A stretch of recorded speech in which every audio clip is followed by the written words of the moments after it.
Everybody, please rise. Dear God, today as this session opens, we pray that your presence will be before us and everyone who serves in this decision-making process of our city. We pray for direction which will lead our city to be strong and unified. May we continue the legacy of our founders. May we be granted this day the wisdom to make decisions which will be for the good of our city. We also pray for your special blessings on all those who are working to transform our city and make it a better place to live and work. Amen. Thank you. We'll now do the pledge. Pledge allegiance to the flag of the United States of America and to the republic for which it stands, one nation, under God, indivisible, liberty, justice for all. Thank you. Will the clerk please call the roll? Counsel Noon. Here. Mayor Samaras. Here. Counsel Cirillo. Here. Counsel Conway. Here. Counsel Elliott. Here. Counsel Kennedy. Here. Counsel Leahy. Here. Counsel Mercia. Here. Counsel Milonazo. Here. That's 9 present. Are there any moments of silence? Councilor Mercia? Thank you, Mr. Mayor. I'd like to offer a moment of silence in darkened chamber for Gary B. Balza, who was a devoted husband to the late Gloria Balza, who passed away in 2004. Gary proudly joined the United States Air Force, serving in Vietnam and then in Vermont as a Sergeant E4. In Vermont, Gary met the love of his life, Gloria, and they married and moved to Lowell to raise their family. People in Lowell will remember Gary as one of the most dedicated, hard-working Lowell Sun delivery persons, having one of the longest delivery routes in the city. He was a part of the Lowell Telecommunication Corporation, LTC, a pioneer in producing Lowell City Council meetings and school committee meetings as well for many years, where he formed a close friendship with John McDonough. And together they went on, and then city life was brought about. He was an amazing and loving dad to his children, a son, Timothy Balza, and Lisa, his daughter, a loving grandfather to Noah and Isabella. We offer our sympathy to his family, relatives, and many friends. I would also like to offer a moment of silence in darkened chamber for Julia Teresa Nutter. Julia lived in the Centerville section of Lowell most of her life. She was a graduate of Lowell High School and Tewksbury Hospital School of Nursing, and worked at the Tewksbury Hospital various local nursing homes as a private duty nurse. She married George Nutter, who was deceased since 2005. She happened to marry George on her birthday, which was July 9th. She is survived by her 10 children: Kathleen Nutter, Maureen Nutter Dumont, George Nutter, Patrick Nutter, Colleen Nutter, Lisa Nutter, Fred Nutter, and Teresa Ellsworth, as well as school committee man Jerry Nutter, and 13 grandchildren. She was predeceased by her son Paul Nutter. We offer our sympathy to her family, relatives, and many friends. She will be truly missed. And I'd also like to offer a moment of silence in darkened chamber to all those who have passed away since our last city council meeting. May they all rest in peace. Thank you. Councilor Leahy? Thank you. I'd like to offer a moment of silence for Joseph M. Jeffroy, husband of Mary Jeffroy, who is employed at Lowell High School. Joe Jeffroy, a lifelong resident, passed away peacefully on May 25th in Lowell, surrounded by his loving family after a courageous battle with early onset Alzheimer's. He was the husband of Mary Gill Jeffroy, of whom they would have celebrated the 42nd wedding anniversary this September. Born in Lowell, August 11, 1953, he was the son of the late Leo and Mary Jeffroy. He received his education in Lowell, in the Lowell school system, graduated from Lowell High School, class of 1972. Joe went on to earn his associate degree in business from Essex Agricultural College. Following in his father's footsteps, Joe entered into the family business of Jeffroy's Service and Towing, located in the Highlands, with his brothers. Over the years, he honed his skills as a master mechanic, and he took great pride in offering the best service around, especially in the Highlands. They were just very well known. In addition to his wife, he is survived by his son, Michael Jeffroy, and his fiancée, Alyssa Finneral. He has brother Richard R. Jeffroy and his wife Deborah, sister-in-law Barbara Jeffroy. He will be sadly missed. Thank you. Please document Chambers.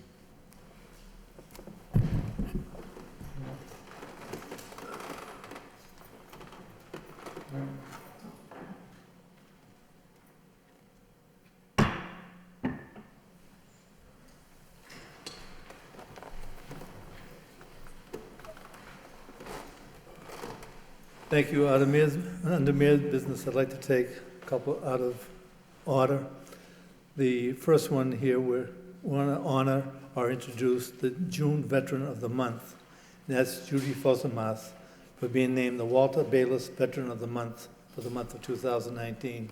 We had a ceremony in the mayor's chambers with her family. But I wanted to make sure that, Judy, I'd like to have you come to the podium. I know you don't want to speak, but she's a 1999 graduate of Lowell High School. She's returned back into the service. You're going into military intelligence, I believe? Yes. Just thank you for your service. Like to say hello? I'd like to thank you, Mayor, and the City of Lowell for acknowledging this type of service. I'd like to thank my family and friends for being here. And again, I appreciate all the acknowledgements from past veterans and to the future ones. Thank you. You're well deserved. Thank you very much.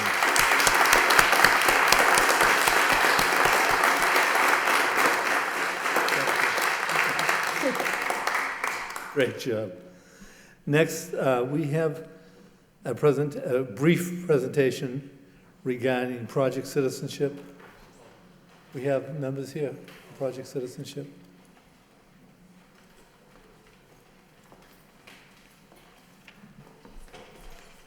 Good afternoon. Thank you for having Melody and I. Closer? Okay. Thank you for having us. My name is Hannah. I'm from CMAA. I'm here with Melanie from Project Citizen to talk about our workshop this Saturday, Project Citizenship. Hi, thank you for having us, Mayor. This is our second annual citizenship workshop in Lowell. It's going to be happening at the Lowell Senior Center on Saturday, June 15th. Project Citizenship is a legal services nonprofit based in Boston, and we've been partnering with CMA for the last couple of years to make sure that these services are available to the citizens of Lowell as well. It's a free workshop, so at the workshop, all the clients will be seated with volunteer attorneys who will fill out their forms for free. Most of the clients qualify for a fee waiver, which means they won't be paying the filing fee for citizenship, and we'll track them through the whole entire process until they're sworn in as U.S. citizens. We partner with CMA, who has such a great reputation in the city, but we're hoping to get the word out to other constituents as well from other ethnic groups in the community. We know this is a very needed service in Lowell as well as all over Massachusetts, and we have flyers to distribute, and also just some basic information about eligibility for citizenship. You have to be 18 years old. You have to be able to read, write, and speak basic English, have a green card for at least 5 years. And if you do qualify for a fee waiver, it's because you're low income. So if you're getting certain public benefits, we can help our clients get that citizenship fee waived. Otherwise, it's $725. Obviously, citizens can vote. They can run for federal office. There's many other benefits that come along with it. They can travel with a U.S. passport, so it's something that we're pushing, especially ahead of the 2020 election, to get more representation in our communities.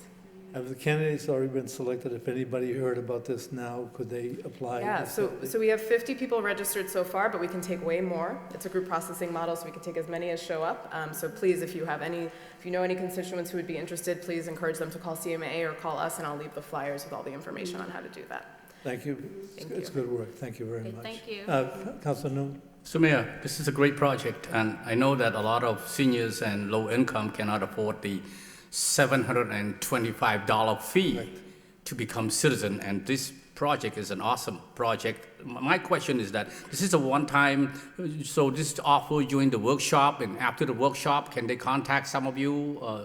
Yes, they can call CMA or call Project Citizen in Boston, and we have workshop every other Friday. So we have office hours at CMA every other Friday, so people can walk in, get their questions answered, fill out their forms that day as well. This is just our big event, flagship event of the year. This does apply to all residents, right? Don't have to be Asian Asian, Hispanic, and whatever, right? African, Yeah. those who want to become citizen. Yep, And and you don't have who to are live in low Lowell income. either, but obviously we're Yeah. gearing it towards Lowell Yeah, and residents. also, we're trying to target all low, but the project system also help with Lawrence, Chelsea, all around. So Okay. it's Yeah, not so just all of Lowell. Massachusetts. Yes. Well, thank you. This is an awesome project. I mean, I can afford. I mean, I already become citizen, but if I don't, I'm telling you, $750, Yeah, it's a lot of money. a lot of and- money Yeah. for some. And, Thank you. Ever since being partnership with Project System, CMA are able to help the Kamaya community, at least, I believe, 200 application apply for citizenship. All right, thank you very much. Thank you. Thank you. Thank you, Councilman. All right, next we have, under the mayor's business, because we have our city auditor leaving us, and I want to open up the discussion, but there were also two motions. First motion by Councilor Conway, request City Council to begin the process to fill the position of city auditor. I need a second on that. By Mr. Milanazzo, Councilor Milanazzo.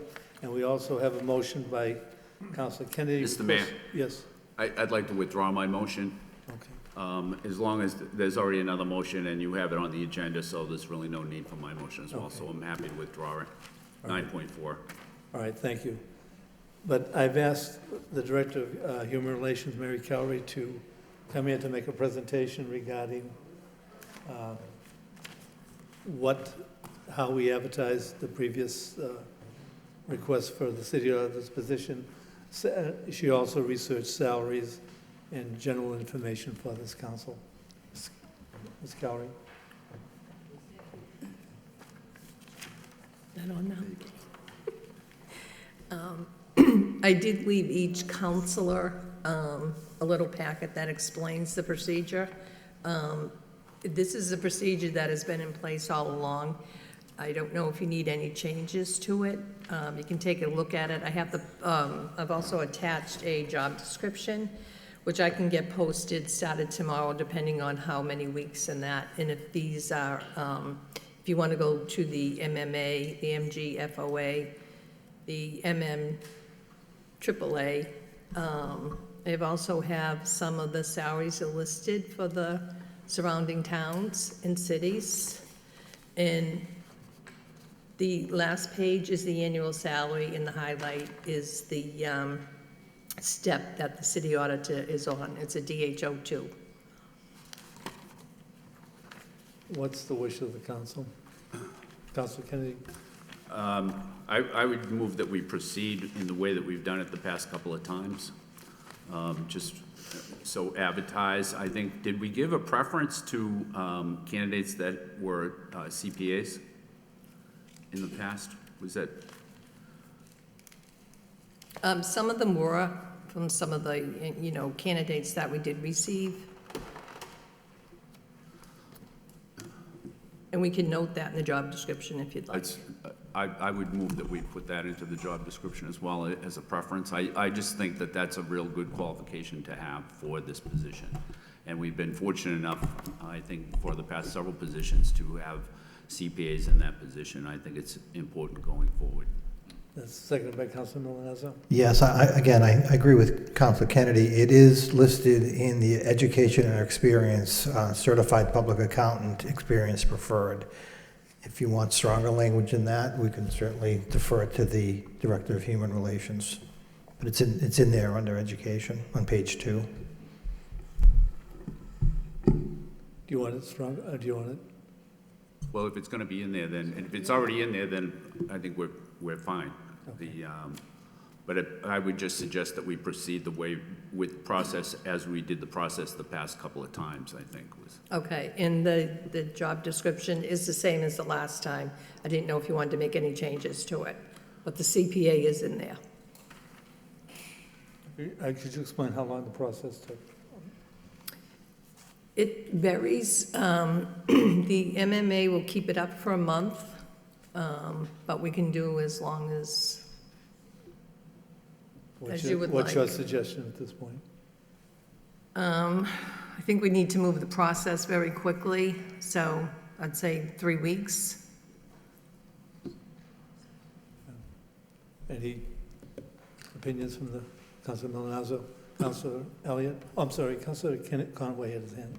Councilor Conway? Do we need a motion to post this, or is it? I believe we do. Yeah, I think Council Kennedy's motion would suffice. Motion to proceed as we did prior, add language to a description if necessary. I think that's the motion that's on the board now, seconded by Council Milonazo. Councilor Elliott? I think Councilor Milonazo was before me. No, I'm all set, thank you. No, I think we need to move forward. Did you say 3 weeks that, in total, or are we going to advertise for 3 weeks? Or, well, before I answer the question, through you, Mr. Mayor, to the auditor, what is your last day here? And the reason why I ask you is, as you know, we're midway through June. The end of the fiscal year is right upon us. So I'm presuming that you're taking a new job July 1st, or? My last day with the city is actually going to be on the 19th of June. On the 19th of June? I start the 24th. Okay, so I guess either subsequent to putting this in place, we'll need to have an interim auditor put in place by statute. So I don't want to put the cart before the horse. So I think we need to proceed as we have. I think nowadays, I think in the past, it used to be 2 weeks, 3 weeks for posting this. I'm not so sure we need that because these are all being done electronically. So I'd like to suggest we do it for 2 weeks. Get that, get the applications, and then councilors make their, selections, send them to the clerk. I guess I'm just asking I can't recall the process, and I think that once it's posted, do they go to the clerk? And the No, clerk they come down to the you? HR office. Okay. So could you just review for us real briefly what the process is? Because we do have some new members here that have never Sure. been. So the HR office will post the position if you want to do it for 2 weeks. It's posted in those 3 places that are listed. It's on the city's website, social media, all the nonprofit groups, in any newspapers that you may want it in, whether it's for 2 to 3 weeks. Once the position closes, all the resumes come into the HR office. Once the position closes, they'll be sent to the city councilors. And then the interviews will be set up with whatever dates that you want to conduct them. Okay, so what is the earliest that we could do this? It would close on? 2 weeks from now would be June 26th. Okay, so June 26th. I'll get it posted tomorrow, June 12th. Okay. Councilor Kennedy also said 3 weeks. I'm just not sure. I understand what you're saying, 2 weeks, but the thing is, we're also getting into the summer, so I'm a little concerned about that. Look, that's fine. We went through this last time. As long as there's an interim, we need to deal with an interim auditor. We're right at year end. Through you, Mr. Mayor, will you be available, Mr. Perry, for closing out the end of the fiscal year? I mean, who's going to certify documents? Who's going to? Yeah, the biggest challenge right now is essentially getting FY20 open as of July 1 so the city can continue to run as smoothly as possible. And that's one of my priorities. I've given my staff all my contact information, and they know I'm certainly absolutely willing and committed to work with them to get the next fiscal year open. The hard close of the current fiscal year will take a little while. Typically that happens towards the end of the summer, and that's going to be a little bit more involved, I believe. Okay. No, you're right about the interim. Councilor Kennedy? Yeah, I was just going to say, I really think we need 3 weeks on this. I understand that there may be some urgency, but if we have an interim, I would just remind some of the councilors that were here before that we had to do the process 2 times last time. So I think we're better off taking the 3 weeks just to see how many applicants we can get rather than to rush through it and maybe not get enough applicants.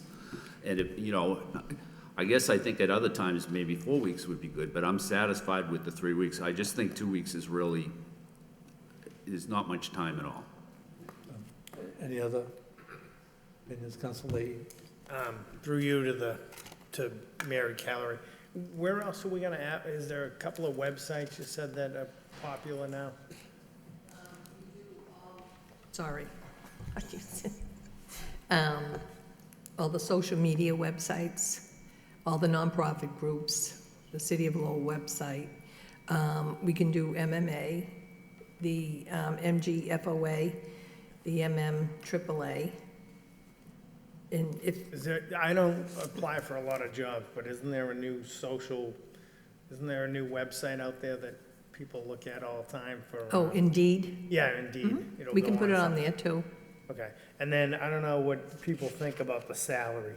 Do you think we should change that to go like minimum of 100 to 115 so we can get a good person, a good qualified person, or should, I mean, when I look at it first and it starts at 94, it doesn't do anything. So maybe we should have up the minimum and maybe go up to 112, maybe 100 to 112. Do you think that would help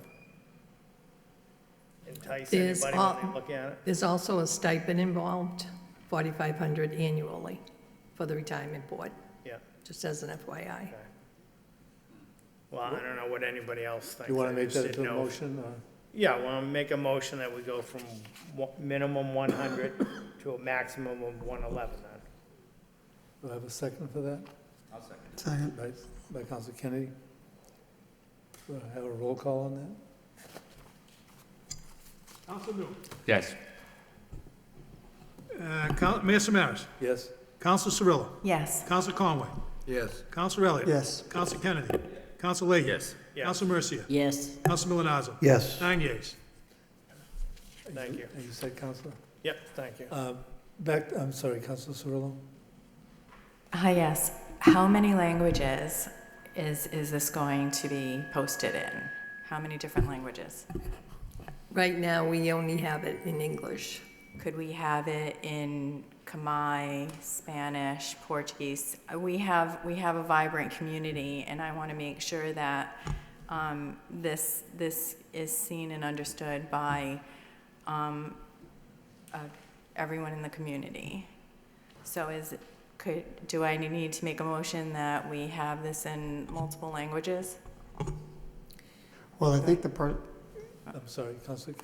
I'm hoping the person needs to be able to speak English. Yeah, me Well, too.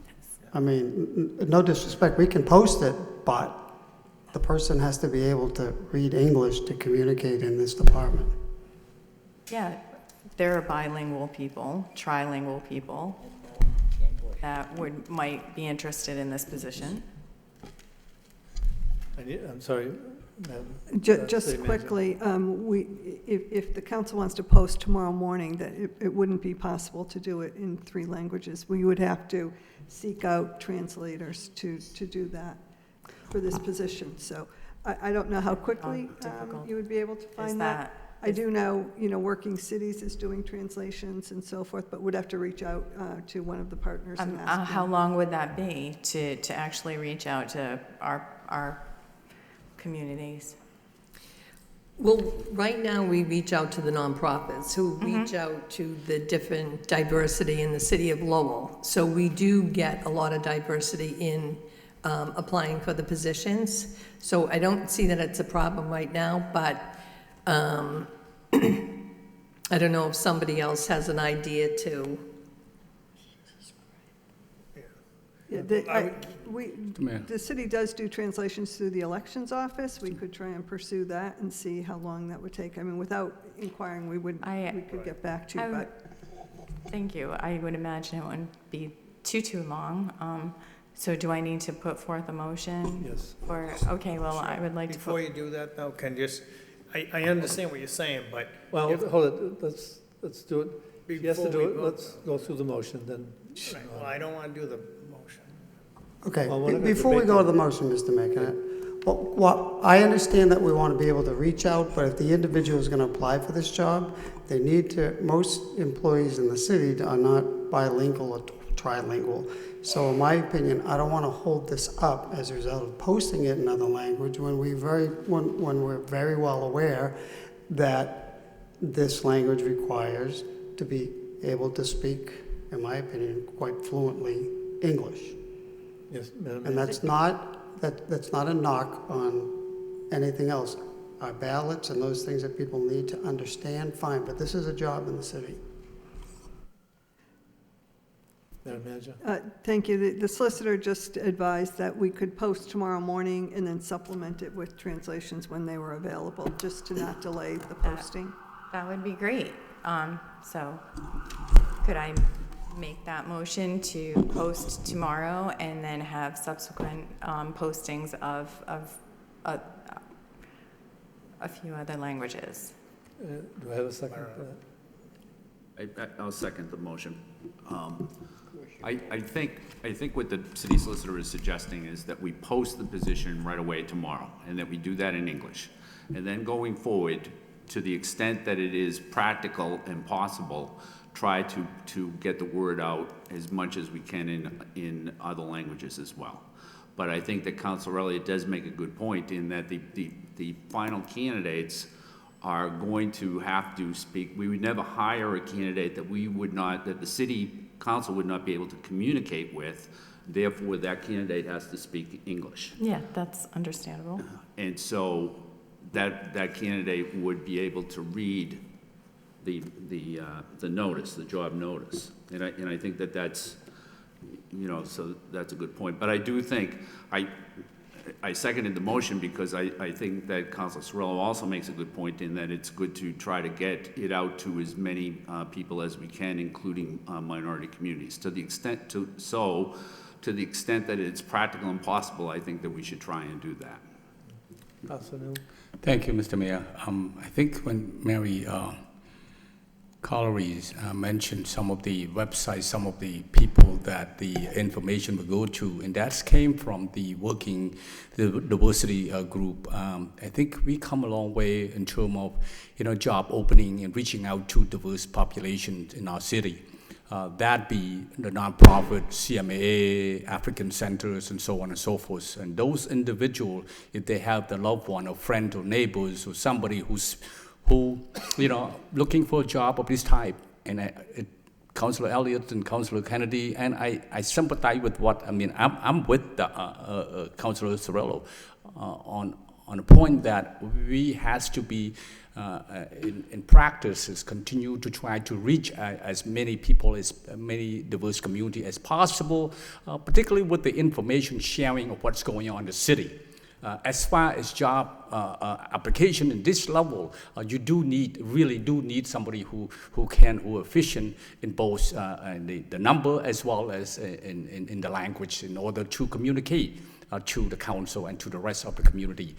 That said, I think it's rightfully so that we post it because of urgency, because Mr. Berry is leaving us, and I'm sad that he is. But he also make himself available as well in terms of closing and working with his staff, now who still remain to help us in terms of close our book by July 1st. That said, give us time to looking for candidate of his caliber, maybe if lucky, better to do this job, and so that's posted now. And if we need to add a little information to it in terms of not really a job description in a way, it's just FYI to the community say there's an opening, order opening. Just in that language, it should be sufficient in terms of what is the salary and what's the requirement. And you don't need to do a full translation of it. It's as if information that is important, informations like when's the trash pickup and whatnot, that need to be translated in multi-language so that to help our residents understand what's going on. Thank you. Councilor Conway? Thank you, Mr. Mayor. Through you to, I believe, the city manager. Who would do this translation? Are we talking about? Well, the city has, through the elections office, access to individuals who do the translation. So the solicitor's indicating through the elections office. And what would this cost? I defer to the solicitor. I don't have a figure. I certainly can find out first thing in the morning and then send a email to the council regarding the figure. I don't anticipate that it would be terribly costly, and again, we have great partnerships where I think given the goals Again, that would add to the reasonableness of any potential cost out there. Okay. Thank you. I don't necessarily see the reason that we have to have it in multiple languages, where I think it's been pretty clear that the individual that we'll be hiring will have to communicate certainly with the nine counselors. As long as it's not going to hold anything up, because I think it was, I think good points have been made here that we need to get this off the ground as soon as possible. I think that it's certainly time sensitive. So, I mean, I'll vote for the motion. I don't necessarily see why we need it, but as long as it doesn't hold up and we get this going Monday. Thank you, Mr. Mayor. Okay. You want a roll call on it? I'm sorry, Councilor Kennedy? Well, are we doing a roll call on the motion first? Is that what you're asking for, Yeah. Mr. Mayor? Okay, I'll wait then until after. Roll call. You want to read the motion? Councilor Cirillo, seconded by Councilor Kenny, to provide supplemental language translations in the posting if needed and necessary. Councilor Noon. Yes. Mayor Samaras. Yes. Councilor Cirillo. Yes. Councilor Conway. Yes. Councilor Elliott. Yes. Councilor Kennedy. Yes. Councilor Leahy. Councilor Mercia. No. Councilor Milonazo. Yes. 8 yeas. All right, Councilor Kennedy? The $4,500 stipend, is that included in the notice, the job notice too? Okay, all right, so that's a good thing. My only final comments were, I think that the city auditor, Brian Perry, has done a great job for the city during the time that he's been here. I've always found him to be very competent, very cooperative, quick to get back. And I'm really sorry that he's leaving. So, and I think it's the city's loss. So hopefully we can get someone of his caliber to fill a position when we've completed this process. Thank you. Thank you, Councilor. Councilor Milonazo? Thank you, Mayor Samaras. Getting back to Councilor Leahy's motion that we also supported changing the salary. In the FY20 budget, the salary right now is $112,645. So I'm assuming that includes the stipend. Maybe it doesn't. I don't know off the top of my. It does not. It does not. So again, we voted something that's actually less than what we're budgeting for. If you're looking at the 100,000 to 111, so I don't want to. Again, I'll look over to the Director of Human Relations. Again, if it's in the budget for 112,645, what? I would say that we should, keep it with the stipend, the 112 plus the 45, we're like 117. I just want to make sure that the vote that we just took 15 minutes ago doesn't. Madam Manager? Thank you. It's my understanding from the CFO that it's the retirement board that pays the stipend. It's not paid through the general fund. Okay. So again, if we need a minor amendment to Council Leahy's to go to the 113, 100 to 113 as opposed to 111. I'd put, Second by Councilor Kennedy? Yeah. I second that. I think Councilman Milonazo makes a real good point, so. Do you want to have a roll call on that? Yep. Okay. Councilor Noon. Yes. Mayor Samaras. Yes. Councilor Cirillo. Yes. Councilor Conway. Yes. Councilor Elliott. Yes. Councilor Kennedy. Yes. Councilor Leahy. Yes. Councilor Mercia. Yes. Councilor Milonazo. Yes. 9 yeas. Okay, we have either 2 weeks, 2 weeks or 3 weeks That's fine. out on the 3 table. weeks. What's, Councilor Milonazo? Okay. Do you want to have a roll call on the 2 weeks or 3 weeks? How would we? What's the motion? Well, we have a motion for, we didn't actually have a motion, did we? So we have 2 weeks out and 3 weeks out. Does anybody want to make a motion? Make a motion. For 3 weeks. Second. Motion by Councilor Leahy for 3 weeks, second by Councilor Mercia. Roll call. Councilor Noon. Yes. Mayor Samaras. Yes. Councilor Cirillo. Yes. Councilor Conway. Yes. Councilor Elliott. Yes. Councilor Kennedy. Yes. Councilor Leahy. Yes. Councilor Mercia. Yes. Councilor Milonazo. Yes. 9 yeas. Councilor Milonazo? Do we have a recommendation to appoint an interim? Again, if Brian's leaving on the, what did you say, the 19th? We don't meet again until the 25th, so I didn't know if we'd have to suspend the rules to get a recommendation either from our current city auditor or from the CFO as to who would be in that position until it's filled. I concur. Councilor Elliott? Well, I concur. I mean, sometimes we've had interims, we've had the acting. Yeah. Given the fact that we're looking at 3 weeks, it'll be a week before we get them, and then it'll be a couple, we're looking at somewhat of a sustained Yeah. time No, period. you're And correct. it is a very, very critical time of the year, so, We'll do it. Mr. Baldwin or Mr. Perry, do you have any recommendations?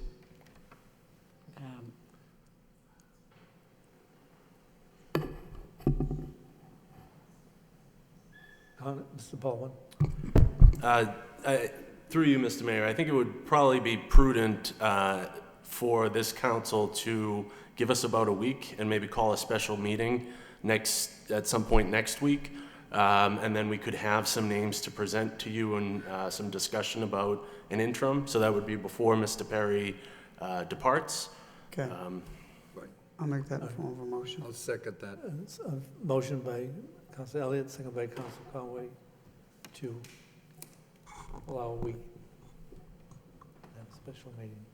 Okay. Councilor Leahy, then Councilor Mercia. Well, I'll let Councilor Mercy go first. That was.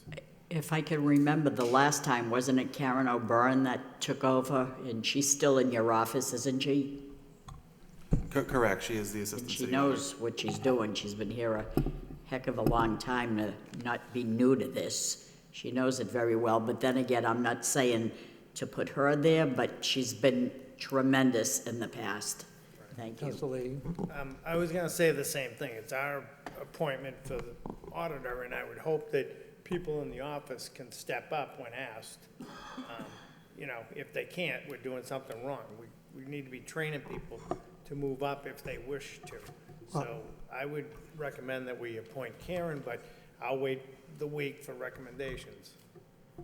Do we think that Councilor Elliott? do we think that she will Well, we'd have take to it? ask her, but. Well, no, only because I know we've had conversations, and it's a lot of work, and, you know, I think we have to ask her Correct. first. Through you, Madam Manager, do you? Yeah, I think that would be prudent. You know, I think there have been conversations at this point. I think that's why we're asking for a week so that there's time to have further conversation with her or come up with Plan B. I think it would be a positive step. Councilor Conway. Yeah, I think that's the wise thing to do, because at this particular point, we don't necessarily know what the factors that perhaps somebody that we might mention today, they might not want it at this point. So, and I think it gives you people, the CFO and the city manager and the team, to sit down and analyze exactly what should be done, who you should pick, and why. So I certainly applaud the keeping of the week and not naming someone right away. All set? We pretty much set. Ms. Cowdery, do you want to just go over quickly what has transpired? Make sure we're all in agreement. We will post it tomorrow, June 12th, for 3 weeks. It will be in the MMA, the MGFOA, the MMAAA. We'll post on Indeed. The standard procedure would be the city's website, all the mailboxes within City Hall, the nonprofits, and the salary.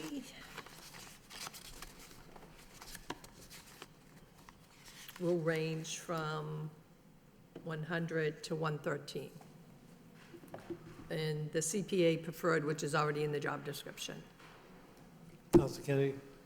Yeah, thank you, Mr. Mayor. The last time that we selected an audit, the interim auditor was Bob Healy, who's no longer with us. However, I think he's still around. And I would not be adverse to appointing him on an interim basis. And if he were to take it, then we wouldn't need the special meeting. If he declines, then we would have the special meeting. But we're talking about just a few weeks. It's not a long-term thing, and I think everybody has a good level of confidence with Mr. Healy, and maybe he would be willing to do that. So I would offer that as a motion. Okay, so, do I have a second by Councilor Cirillo? All right, I just want to add, I understand what you're saying, but I would offer it to our employees first, to give them the opportunity, because they work for us down in the office.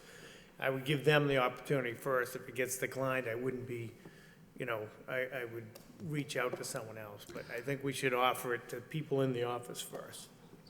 That would be my suggestion. I would agree, Mr. Mayor, through you, I would agree with you, Council Leahy, in most instances, but I'm pretty certain that there is nobody in the office that would be willing to take it this time. And I think maybe that may have been the case last time, which may have been the reason that, that Mr. Healy was selected last time. Do we want to have a roll call on that? In other words, basically what you're saying, if they come in, there's no recommendation for someone in that office to take over. Basically, what the motion would say is that if Mr. Healy is willing to do it on an interim basis for a few weeks to fill that position, that this council would be in agreement with doing that. If he turns it down and we need to select somebody else, then we would have a special meeting to select somebody else to do the position. Could I just offer one other thing? We're all working, right? There's people down in the office now. Could we just, I would feel better. My vote's gonna be to hire someone from within, so we could very easily send someone down there, ask her if she's willing to step up for 3 weeks, and if not, then we have our answer. That's what we're here for. So. Councilor Newland and Councilor Elliott. Let leave it 1 week. It's called special meeting. By that time, we will know for certain who wanted and who we should offer to, right? So 1 week, it's called special meeting, and everyone happy at the end of the 1 week. Thank you. Oh, for the 1 week. Yeah. Councilor Elliott. Move the question. Move the question. Okay. Questions on the Healy Yeah. motion? Councilor New. I would wait for 1 week. Let her know. No. Mayor Samaras. No. Councilor Cirillo. Yes. Councilor Conway. No. Councilor Elliott. No. Councilor Kennedy. Yes. Councilor Leahy. No. Councilor Mercier. No. Councilor Milonazo. No. 2 yeas. Okay. But we pretty much have a plan of action if that doesn't take place. Okay. Any other discussion? Okay. We have to, Councilor Mercier, we have to go into the hearings. I'm sorry, it's after time, 7:18. All right, so first of all, we have the minutes of the Technology and Utilities Subcommittee of May 28th and the City Council meeting of May 28th. I need a motion to accept and place on file. So move. Cirillo, second by Councilor Noon. We have the general public hearing. The first one, the ordinance to amend zoning extending the district include all 264 and 266 Plain Street and 58 Montreal Street. Thank you. We're going to continue. You got to open it first and continue the motion. Open the hearing for those who want to speak in favor. Open the hearing. Close. Thank you, darling. All right.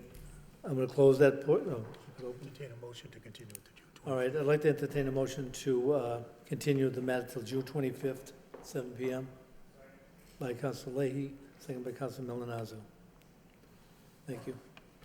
Next, we have a vote to authorize the budget appropriation. Open the hearing.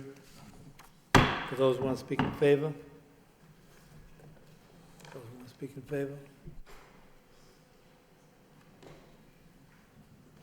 The portion is closed. Then the motion, anybody want to speak in opposition? Opposition? Opposition? That portion is closed. I need a motion to adopt by Councilor Conway, second by Councilor Milonazo. Roll call. This is the budget. This is the budget. Yeah. Right. Council, who was it, Conway? Yes. And Council. Also moved. What's the motion again? Motion, To approve the FY To '20 approve budget. FY20. Are we gonna discuss it then? It's up to you. All right, we're not gonna discuss the budget? That's Council Elliott. Yeah, I'd like to talk about it Yeah. before the roll call. Madam Manager. Thank you. Thank you, Mr. Mayor, and through you to the council. 2 weeks ago, we did have a presentation on the FY '20 budget by the CFO, Connor Baldwin. We have here tonight the budget itself for hearing. Mr. Baldwin, we can certainly go over some of the highlights of what was presented 2 weeks ago, just to refresh. And there's also a presentation, 2 other presentations that, though not directly on the budget, one is on the capital plan that we did not make 2 weeks ago, but are prepared to make tonight, which is a vote that's coming further on, and also the state of the city, which, again, not directly on the budget, but gives the council relevant information, some of which is contained in the budget. So if it is the wish of the body, Mr. Baldwin can go over the highlights of the budget that we're asking for approval tonight. Council Elliott. No, I'm not asking that. I just want to talk generally about the budget. And you know, years past, we would spend Saturdays and Sunday or multiple days, but I just want the folks at home to know why deliberations are not that lengthy, because this is the budget now. And I have gone through it in great depth, and questions that we would normally ask are answered. The analysis on debt, on stabilization, on all of the financial issues that I will speak briefly about are included in here. I think it's a very sound budget. So I think that's the first point I wanted to make. From a financial perspective, we continue, and Mr. Baldwin just let me know, notified me tonight, we continue to have the strongest bond rating that the city, as long as I have been there, continues to maintain, and that is because of our strong stabilization. And the trend that our stabilization sees, we have excess levy capacity, and we do our best to keep taxes down. And I think this budget does a very good job. As was explained last week, I know I was not here, but there are fixed costs in this budget that are completely out of the city's control. And it's frustrating because we have adopted resolutions on charter schools, which we see significant increases. The state does not fully fund its public school education, and that's a discussion that we've had in the past. I'm sure we'll have it again. I guess the pension assessment, it's $35 million. That's one. I'd like to, Mr. Mayor, if it's okay, just ask questions as I just make my statements. Correct. We have made significant increases, and I know that it has to be fully funded by 2032, but what can be done, if anything can be done, on the city's pension assessment, not only this year, but, forthcoming? I know PARAC, which is a state agency that sets that standard, but we've taken some pretty big hits for the pension system, and that's one of the impacts on the budget that is significant, because if you look line item by line item, they're essentially in this budget, expenses are level funded. We fund the raises for the employees at 2%, and after that, I can't find anything else of significance. So, we've made progress on our electricity, certainly on our health insurance, where we used to see multi-million-dollar increases. But can I just go back to the pension assessment, Connor? And I did see the forecast, and it's rather bleak, if you will, that we continue to have this cost that it's not within our control. Sure, thank you, Councilor. The pension liability is one of the 2 big overhanging financial challenges for the city, the other being other post-employment benefits, OPEB. The city is on a funding schedule to meet the pension obligation by 2036. We had to push it back a few years ago, and there are not many direct things that the council is able to do to affect that, other than dedicating an additional appropriation, which is a very challenging thing to do in a budget as lean as the City of Lowell's budget. Some change to our funding schedule may come depending on the investment performance. The lion's share of the city's pension assessments are, pension investments are with PERAC, and they control at the state level the portfolio. It's about every other year or so that there is an actuarial update of the pension assessment, which oftentimes changes the funding schedule. Most times, if performance in the fund is down, then the total liability will grow. So when we get a new assessment, I think we may be due next year, there will be a revision to our total liability.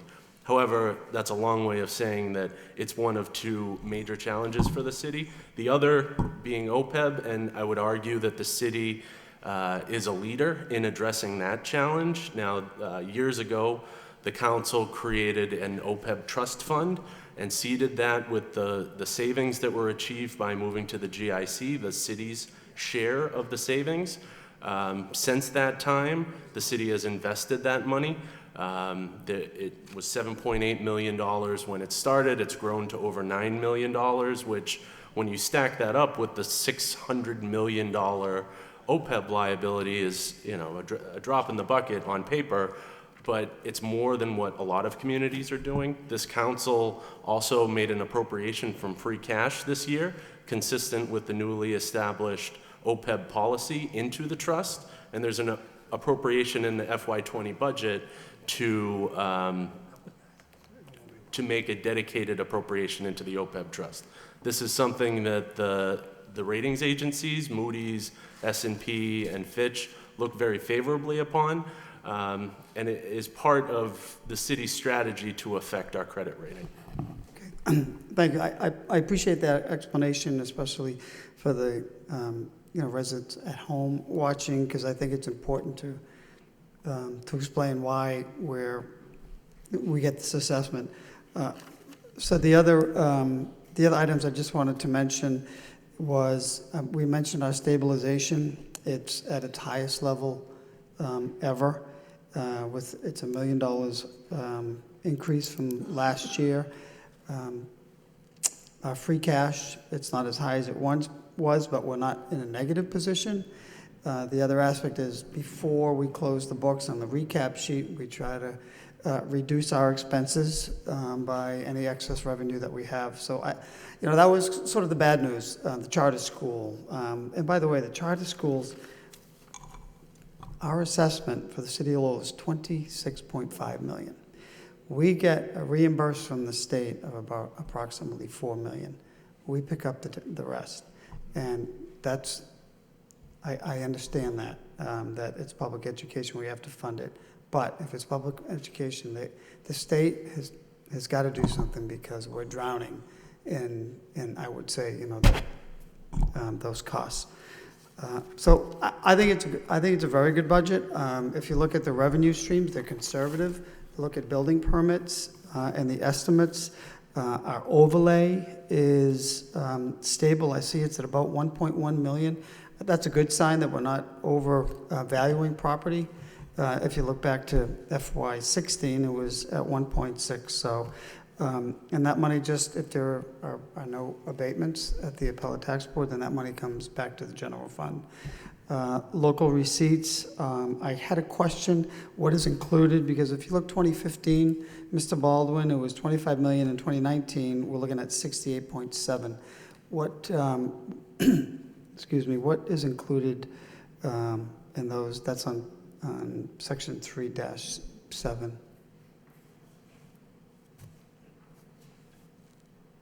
So generally, Councilor, the local receipts category is all taxes other than those from the tax levy, which is what most folks would think of, your personal property and real estate taxes, it's motor vehicle excise taxes is a big component of that category.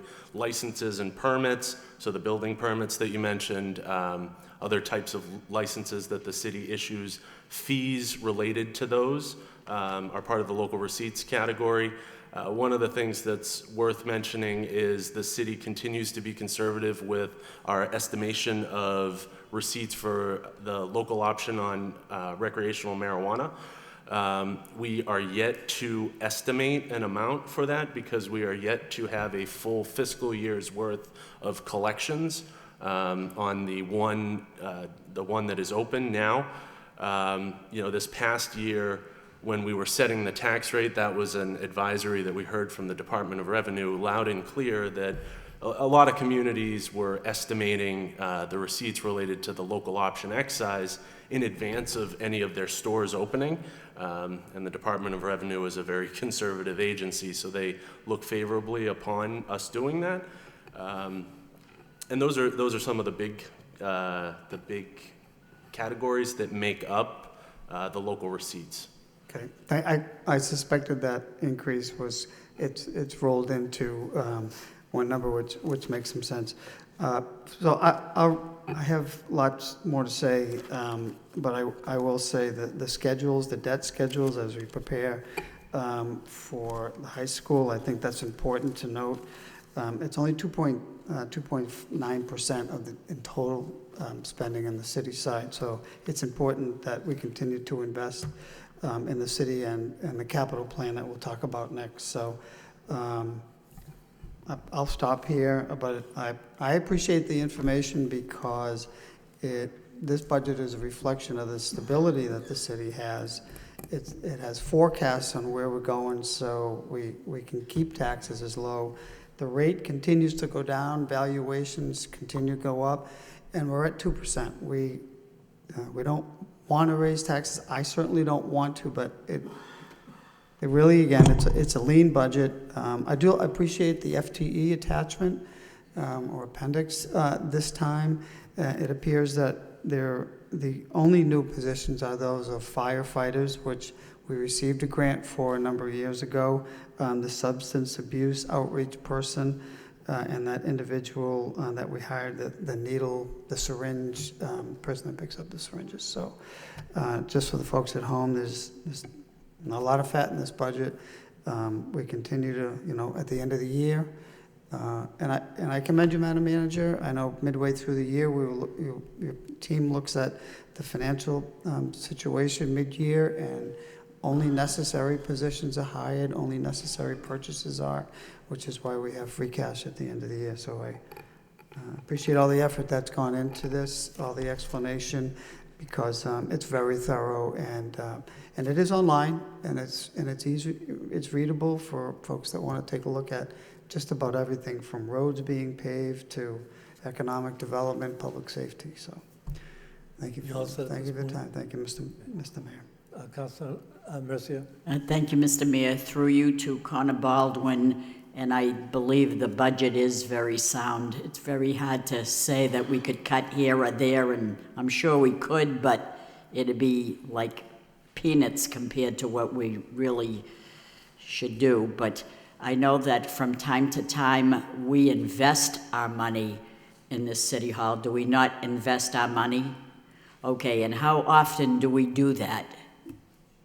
When the option is available? The city treasurer is always looking out for the best return rates on our investments. So, we are restricted in what types of investments we can make. We have to maintain a certain level of liquidity with the funds.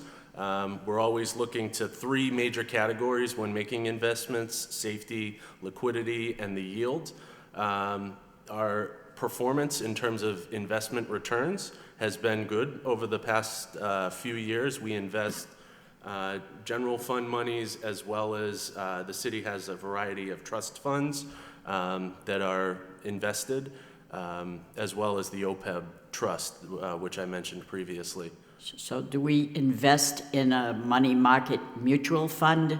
Because I'm asking that because from what I'm understanding, it's the largest possible return? The MMDT? Yes. That is something that the new city treasurer and I are discussing in terms of new opportunities for the city to increase our return on investments. And having said that, how much do we have applied to this? How do we do this? Like, do we take a certain amount of money and see how much we can get back for it? How does that work? The city treasurer will move funds into certain bank accounts allowed, or certain types of accounts. And when she does that, does she tell you about course. it as well? Yes. Okay. So it's not just one person that It does does not that happen one? in a vacuum. The treasurer is the custodian of funds by statute, but we have a very good financial team here, and everything is filtered up in a team setting and back through the Good. city manager's office. Sure, that's good to know. And everything about the budget seemed to be right on par, except I'm a little bit disappointed with seeing 15 vacant police officer slots that are vacant. Are we intending to fill that anytime soon? Because Well, that's in part because of retirements and also classes. We've been running a full complement of class at the academy for the past 2 years. We're running one right now. But sometimes not all make it through, so we're doing our best each year to fill those vacancies. But it largely is because of retirements. It's not because we're not trying to fill them. because I like to keep up to the full complement of what we promise the public for public safety. That to me is number one when we talk about the city of Lowell and what we can do and what we hear from our constituents, and they're right on top of public safety. And when I see 15 vacancies, I know it's through attrition, retirement. I just get a little bit nervous because I like to see that people are We agree on completely, board. and I believe we have 15 in the current academy class, good. something like that. Okay. So we are trying to As long as replace the we're on it, retirees. sure. Okay, thank you so much. You all set? Yes, thank you. Councilor Cirillo? Yes, I wanted to say this is no small task for the city manager and Connor and your team, and I just want to thank you for doing such a great job. Thank you. That's it. Councilor Conway? Yeah, thank you, Mr. Mayor, and I'd like to echo what my colleagues have said, that first of all, I want to thank Connor Baldwin and his staff, I think under the guidance of the city manager, for doing a great job with this budget. It certainly answers a lot of questions. It's not necessarily my forte, but looking at this, I understood it, so I think that it was well presented. It certainly shows what I see as a very lean budget, and having said that, I think going forward, it's imperative that we continue to maximize our resources and especially our partnerships to get the best bang for the buck. Because I know that, the taxpayers, they work very hard for that money. And again, I think we have to utilize it in the most effective way. I think we need also to continue to explore, as a city council and also administration, ways that we can stretch that taxpayer's dollar and yet continue to maintain a very high level of services.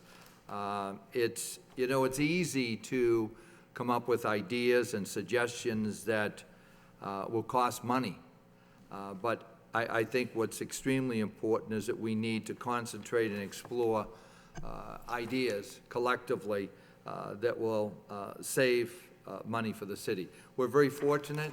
We take a look and we take a look at that rating that we have. It's a AA minus, I believe, and that's been consistent. So again, I applaud individuals like Connor and your team and the city manager for that. I also, I'm a little cautious. I think we should be cautious with the grant jobs going forward, because, I think it's important to get these grants, but the fact is, can we afford to pick up the job after the grant? Now, the exception, as far as I'm concerned, would be public safety when we're talking about police officers and firefighters. I think that's something that we need to, should we say, bend that rule. And perhaps I think that, you know, we do talk about grants, and I don't know if the grant writers, should we say, have reached out to, which I'm sure they have, but maybe explore in a little bit more detail if there's any grants available for a municipality like ours in the corporate world and also in foundations. I think it's also imperative, like any organization, to reach out to its staff and ask for input from the staff, because these are the individuals that work each and every day at their specific job, and who would know better than perhaps to come up with cost-saving ideas going forward. So again, I congratulate the administration for doing a great job in this area. Thank you. Thank you. Set. Councilor Noon. Thank you, Mr. Mayor. I agree that this budget is lean and reasonable. I noticed that last year's the budget is roughly $361 million, and this year it go up almost $11 million. I just wonder if Connor can, for those who are behind me and those who are at home, as to what's some of the reason for those $11 million increase this year from last year. So thank you. Thank you, Councilor. I think that some of the major drivers we've touched on a little bit. There's a natural increase associated with collective bargaining agreements and the costs associated with personnel in the city. But the big challenges continue to be the fixed costs, like the pension assessment, nearly $2 million this year, the net increase to the charter school assessment, as well as, you know, and we've talked at length about this in the past, the solid waste and recycling cost. That this is the first year, because the contract year kind of straddles the fiscal year. It's a January to December contract, so we're absorbing some of what will be a larger hit in future years. As well as other fixed costs like debt service or loss of grants. The debt service increase is associated with this. The city's been very aggressive in our capital plan. I think you can see the results of that in the condition of roads, as well as some of the park improvements and other types of projects that have been funded through the capital plan. You know, the debt service budget related to those capital projects is paid from the general fund. It's like the payback on a mortgage. And it's not to a level where it's at a historic high, because we're always, and we'll talk more about our debt strategy in the capital plan presentation, but the city is constantly trying to layer on debt somewhat equivalent to the debt that is coming off associated with projects that have been fully paid back in terms of the borrowing. So those are some of the major fiscal drivers this year associated with that year-over-year increase. Thank you for the education. All set, Councilor? Councilor Leahy? You're all set. Councilor Leahy. Thank you. Through you to the manager. So a couple of my questions, I won't go over what everyone else said, but the projects that I've been interested in is, you know, public works. So where are we with the reorganization? And a couple things that concern me are like Mark Young. Mr. Young's been doing 2 jobs. You know, it was important years ago to have a director of water and director of wastewater. So we haven't filled one position. He's been doing that. Some of the other positions, like over at wastewater, the electrician, we had someone retire, and that was a big issue a few years ago, and I didn't know where we are with that. And just in general, the whole reorganization, we're trying to get, you know, more effective work out of everybody. You know, just one other thing, is there any discussion about iPads, you know, the use of iPads for foremen and things like that, so that you know, when the guys get in at 7, if someone doesn't come in until 8, they should have their iPad so they know where to go, what to do. They can look up parts that they may need. You know, we've been talking about these things. So is some of this incorporated in the budget? So the budget does not contain reorganization per se. When it comes to the DPW, Commissioner Snow, who came on a few months ago, and has had the new superintendent of parks, who just recently started, the new streets division, again, recently started. I think in conversations with the commissioner, he wants to give the new people time to get their feet on the ground and then revisit these issues. I will say that it does appear that those divisions, certainly parks and streets, early signs are that they are working very well. So, but we will continue to look in terms of more efficiencies, including discussing other types of opportunities for better communication. So as far as water and wastewater, we have been meeting on that in terms of following up on some of the recommendations that were put forth in the Hazen report that was done a ways back. You know, have met with Mark Young, with actually Commissioner Ralph Snow and others, and we are moving forward, and there are a couple of other options that we are exploring right now. So I don't know whether you have anything to add on that portion. But as far as the budget before you, it doesn't contain any major reorganization of either DPW or water, wastewater, but we are working in that way to try and get more efficiencies and a better product. Okay.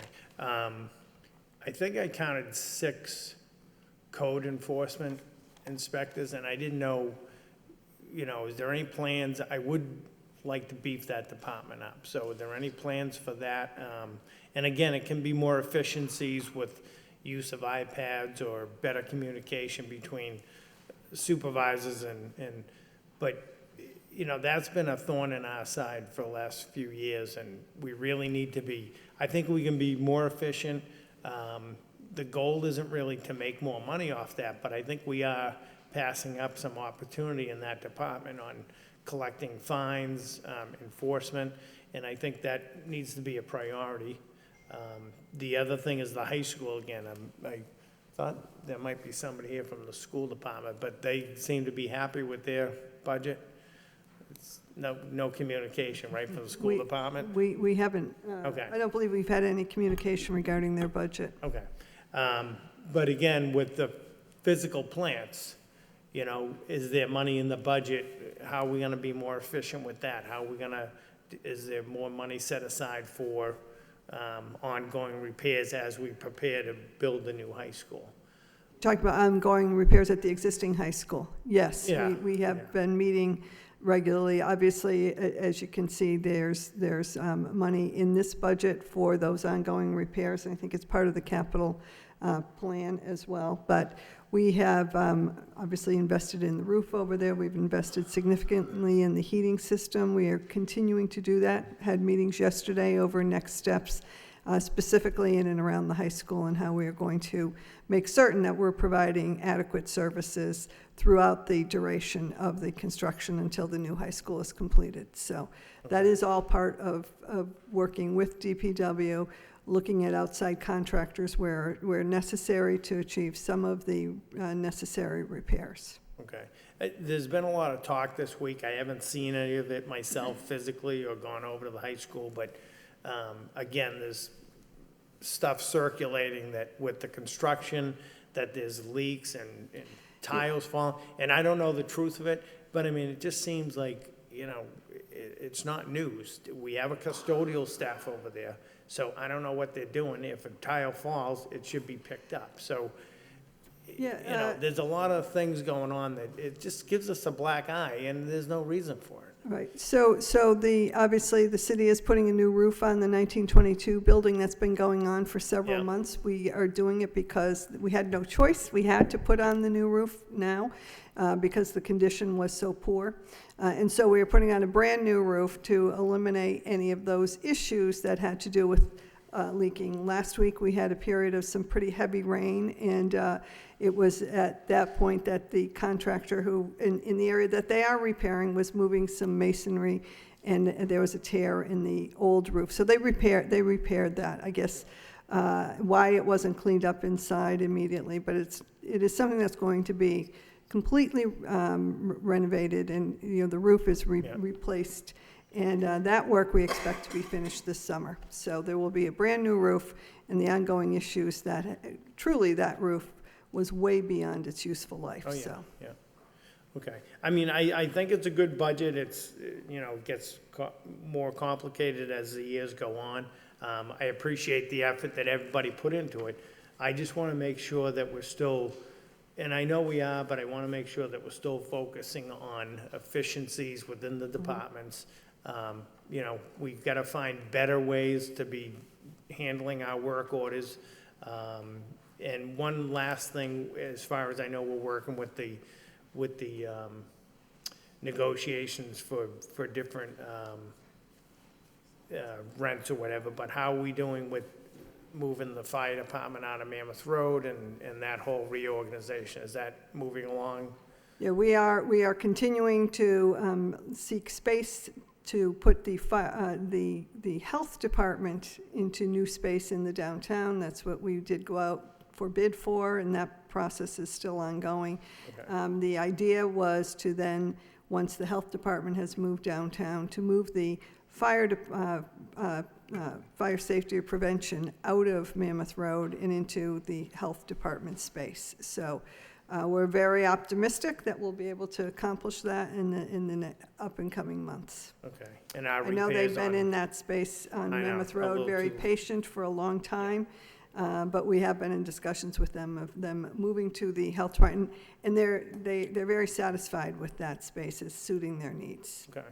I just want to make sure, I know we have school repairs, we have municipal building repairs at the firehouses, the police station, probably around here, but I just want to make sure that, as we go forward with this reorganization, that, if you want to work here, you need to do your job. And we have to help people do their job to do a better job. So whether that's, new policies, new equipment, iPads, things like that, we've really got to make some headway in this year. And I'm hoping that there's some room in the budget to allow that. So thank you for your effort. Everything looks good. It's not easy projects. I appreciate your effort. Thank you. Milazzo? Thank you, Mr. Mayor. Again, an outstanding job on putting the budget presentation together, so thank you, Madam Manager, thank you, Connor Baldwin, and others involved. A lot of my questions were answered on the floor this evening, as well as the one-on-one that I did have with Connor, but I think it's important that the viewing audience knows that not only are we given numbers, income and expenses, we're also given performance benchmarks. And I think that when you look at a budget like this, close to 375 pages, that there are performance benchmarks on public safety and on police, on education and financial management, where we scored 100%. So again, congratulations on the good work. Over the time I've been on this council, since Connor came on board, it's made his approach to providing us the budget information made our job, I'll just speak for myself, my job easier, because all the information is in front of us, and we're not, as Councilor Elliott mentioned before, that we used to have, Friday and Saturday sessions. We don't have to go through that anymore because it's all here and based on performance measurement. So again, I'm very happy with the budget again this year, and again, kudos to the team that put this together. So thank you. All set? Councilor Kennedy? Thank you, Mr. Mayor. During my time on the council, the budget document itself seems to get bigger and bigger every year, so that for the casual observer, they may wonder why a document like this, everybody's referring to it as a lean budget, because it seems like it's anything but lean. But I think that those of us who have gone through it appreciate the fact that it is filled with a lot of information and analysis on how the city is going to, how the city has been and how it's going for the next year. So I would also like to commend the city manager and Connor Baldwin on an excellent job on the budget this year. I do have one question, and that is when we were talking about reorganization a few minutes ago, the way that the public works in the city and the school department's maintenance department interact does not work. And I think everybody recognizes that, and has not worked for some time.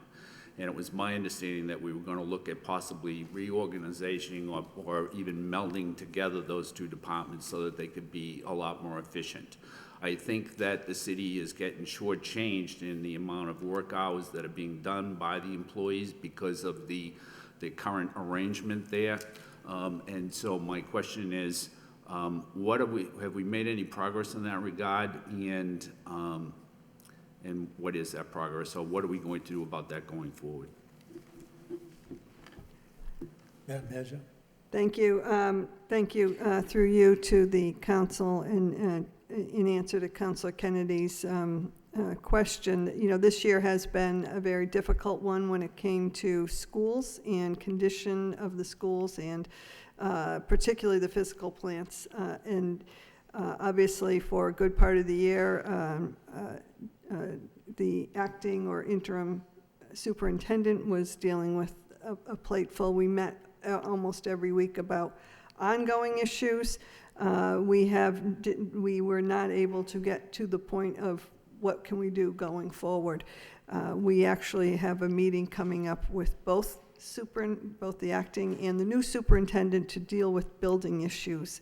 We were hoping to have it this week, but it is going to possibly get scheduled next week. So that is a very important ongoing discussion in terms of responsibilities and how we're going to make this work and how we can make it efficient. And so, but right this year it has been really a function of just trying to deal with just immediate emergencies on a nearly daily basis. So, you know, we're hopeful some of the steps that we've put in place, especially dealing with some of the more egregious conditions, will help going forward and give us some bandwidth to look at the whole matter. You know, the applications that we put in with the MSBA for the accelerated repair for some boilers and the 80% reimbursement on some of these projects, we're very optimistic. The MSBA is going to vote on our applications on June 26th. And so we hope to come back to you in the beginning of July with good news that we've been approved, at least for some of those projects. And that's, again, a step in the right direction. And we intend to apply every single year to those matters. And those really take up so much time of our staff and DPW staff that if we can get systems up and new and replaced in our schools and then have a much more, you know, thorough and thoughtful approach as we're looking at preventative maintenance and ongoing issues, I think it will make our jobs and our conversations much more productive than rather just responding to emergencies every single day. Good, thank you. And my last question, Mr. Mayor, I guess probably is to you. The school department's budget, how far are they along? Should the process be completed shortly? The budget was, the budget was complete, but we're now waiting for the Senate's report as to the funding. Okay. Whether we resolved it based on $10 million, the House bill, funding for the school department. But we're looking at what will happen if we get the $13 million or the $3 million extra. So is the school department's budget based on the House numbers or the Senate numbers? House numbers, right? House numbers, okay. Yes. Thank you. And with a priority list of what will happen if we get that increase. Now be made aware, you'll be made aware of that, very soon. Okay. Anyone else? Councilor Elliott? Thank you, Mr. Mayor. Just a couple more questions or notes. I'm a little concerned, as I'm sure you are, Madam Manager, on the payment in lieu of taxes. Back in FY16, we were getting about 1.1 million, and this year the budget reflects a little over $450,000. I know some of that perhaps was probably from the NL contribution they made. I'm not sure since they've gone to a property assessment or vice versa. Is there an explanation behind that? That's almost a $700,000 revenue. I mean, like you, I like to look at the revenues, so you don't have shortfalls, and they are conservative. But why is that? The 1 year, Counselor, of over $1 million in receipts in that category was associated with the Enel settlement. So there was a payment associated with it, and then pursuant to the rules of the Department of Revenue, it had to be converted into a tax-like payment, so it's no longer in the same category. We've become much more conservative with the pilot payments.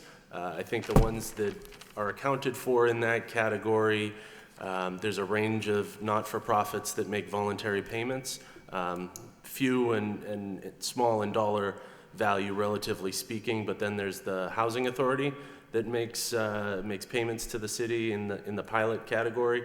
It's something that this body has discussed previously.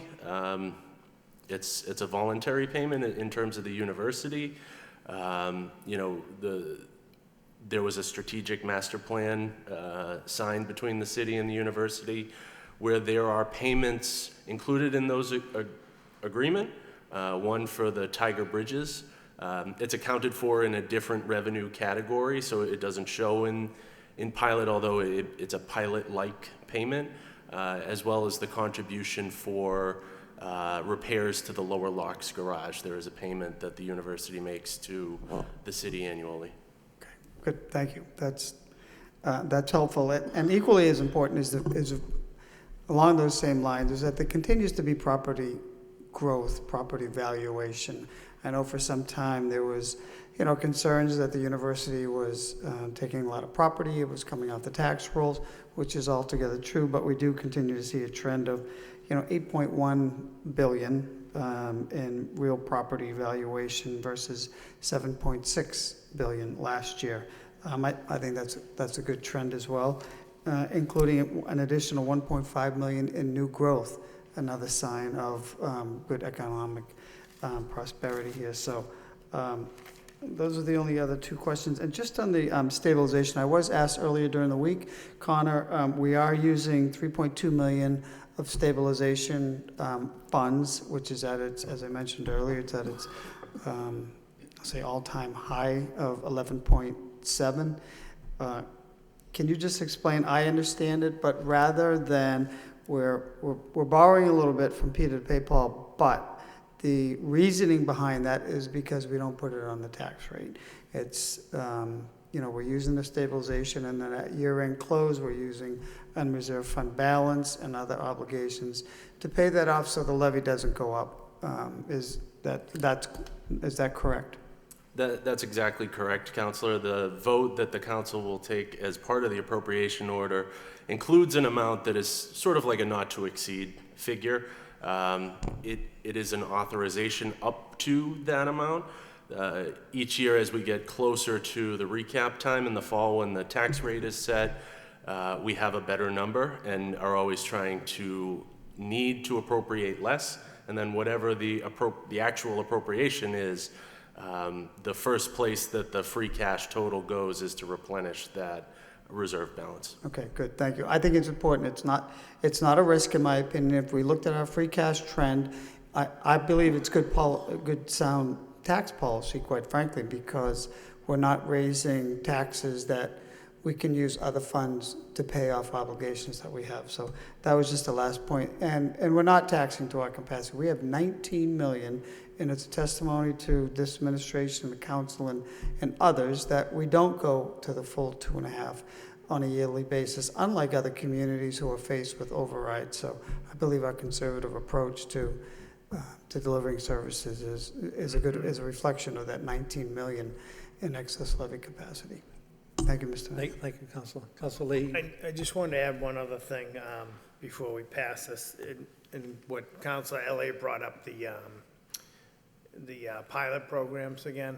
I think that's something that needs to be discussed again and brought up. The resources that some of these establishments use in the city are just getting to be too much. And I think that this is the year that the council has a serious conversation and really tries to demand something. It's just too much, the resources that go out to the university, the hospital, something needs to give this year. And I think that wherever the discussion goes, but I think we need to have that. Thank you. If you don't mind, I'd like to also say that I want to thank the city manager and Connor Baldwin for really a tight budget, a good budget, but it's a well-illustrated budget. But also, while watching how the dollars are spent, we're still dealing with paving streets, the parks, building repair. We're doing some very important, we're taking care of some very important issues in the city. I just have one question. I think most city councils at one time or another have talked about safety equipment for both police and fire. I did call you, Connor, this afternoon about the issue of, like, the past several years, we haven't bought a new fire truck. And I just want to be able to explain to the public, how do we deal with issues like, it's a capital investment, but the thing is, it's part of the budget. How do we repair or buy new buses, new fire trucks to replace the trucks that really need to be replaced at this point? Thank you, Mr. Mayor. Items like fire apparatus or, the senior center bus, other DPW vehicles, other large pieces of equipment are funded through the capital loan order and the capital budget, which we'll discuss in more detail as we get to that portion of the agenda. In this year's capital plan authorization, and we'll discuss this in a little bit more detail, there is funding proposed for a new fire engine, $580,000, and it's been a few years since we've been able to purchase another piece of apparatus. Those are very large expenses. The fire engines are in that range. The ladders run sometimes over $1 million, and so it is a large expense. In terms of other safety equipment, last year this council approved the capital loan order that included funding for turnout gear, as well as a new appropriation in the operating budget for turnout gear, so that the fire department has the resources to try to get on schedule to be able to replace equipment. This council has also funded washing machine extractors to clean the turnout gear. And I see the chief is here, who may be able to better explain some of the efforts. Sure, thank you. Yes, we were able to purchase some new turnout gear over the last few years. We were able to purchase 86 sets 2 years ago, 20 sets this year, and with the grant that we got last year, as well as a match from the city, we'll be able to purchase 152 new sets. So each firefighter will have 2 sets of turnout gear. And also we're able to purchase 8 washing machine extractors, 1 for each station, so that we can keep our gear clean after a fire. And those 2 things will help combat the problem of a high cancer rate in the fire service. As far as our trucks, we do have 3 trucks that are a little bit newer. We have 4 that are kind of mid-range, and we have 4 or 5 that are quite old, up to 22 years old. And some of our spare trucks are 25 years old. They break down frequently. They're in pretty tough condition. So this appropriation for a new truck would help that cause quite a bit. Chief, I'm sorry, but I'm just concerned, as I've stated before, and I think every council has stated at some point, some issue about safety equipment. And the fire trucks are very important to meet the emergency needs. I mean, is there other planning that should take place, in other words, in these budget procedures? Because I have to commend the city manager and Connor Baldwin for keeping a very tight budget, but at the same time, there are certain expenditures that we have to make. And that's, Mr. Baldwin, that's my concern is, what other type of planning can we have to anticipate dealing with those type of costs? If I may, this year we also applied for an AFG grant to purchase 2 more engines, and if we're successful, we would get 90% of the funding for that as well. So we're hopeful we can secure an AFG grant, and if we could stay on a pace to replace 1 engine per year, would be in pretty good shape. Our oldest truck would be 13 years old, And if we can keep on that pace, we'll be in a little bit better shape than we are now. That's what I would like to see. I mean, just how do we, how do we go about it? Grants are one thing, but as Councilor Conway talked about, in grants, we can hope, but the things at some point, you have to pay for it. And so if grants don't make it, what other plans do we anticipate in dealing with that? Mr. Baldwin? I think you're exactly right, Mr. Mayor, and there, grant opportunities like the chief mentioned are one way to ease the burden on the tax levy. There are other possibilities that the city is currently working on with planning and development and the fire department to use CDBG money, which is another available source. However, it's tied to certain income eligible neighborhoods. So the piece of apparatus needs to be located within certain boundaries. We think we may be successful in securing that this year. And if that is true, then we would be able to purchase 2 pieces of fire equipment this year. But I don't want to put the cart before the horse. Thank you. And if I may, another thing Mr. Baldwin and I had discussed was looking at possible leasing opportunities in the future. And we may be able to save a little bit of money that way. Okay. All right. Thank you. Any further questions? All right, we have a motion on the floor to accept the budget of $302,344,456. Need a motion to... So moved. Motion's moved. Okay, roll call. Motion was by Conway, seconded by Council Milonazo. Council Noon. Yes. Mayor Samaras. Yes.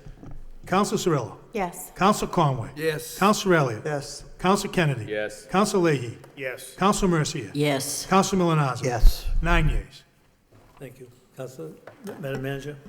Thank you, Mr. Mayor. And just quickly, I did want to just take an opportunity to say I appreciate the support of the council for this budget. I appreciate the kind words, but in terms of the efforts, but I do want to acknowledge and credit Connor Baldwin for bringing this budget in and working diligently on this budget all year long. I mentioned 2 weeks ago he's been doing it really solo because of staffing, and he has done a yeoman's work on this. So I want to credit him, and I know he's enlisted others in the cause, and Karen Moynihan and others who have helped him do this, but without a deputy CFO or other personnel that he's had in the past, I did want to thank him for an outstanding job. All right, thank you.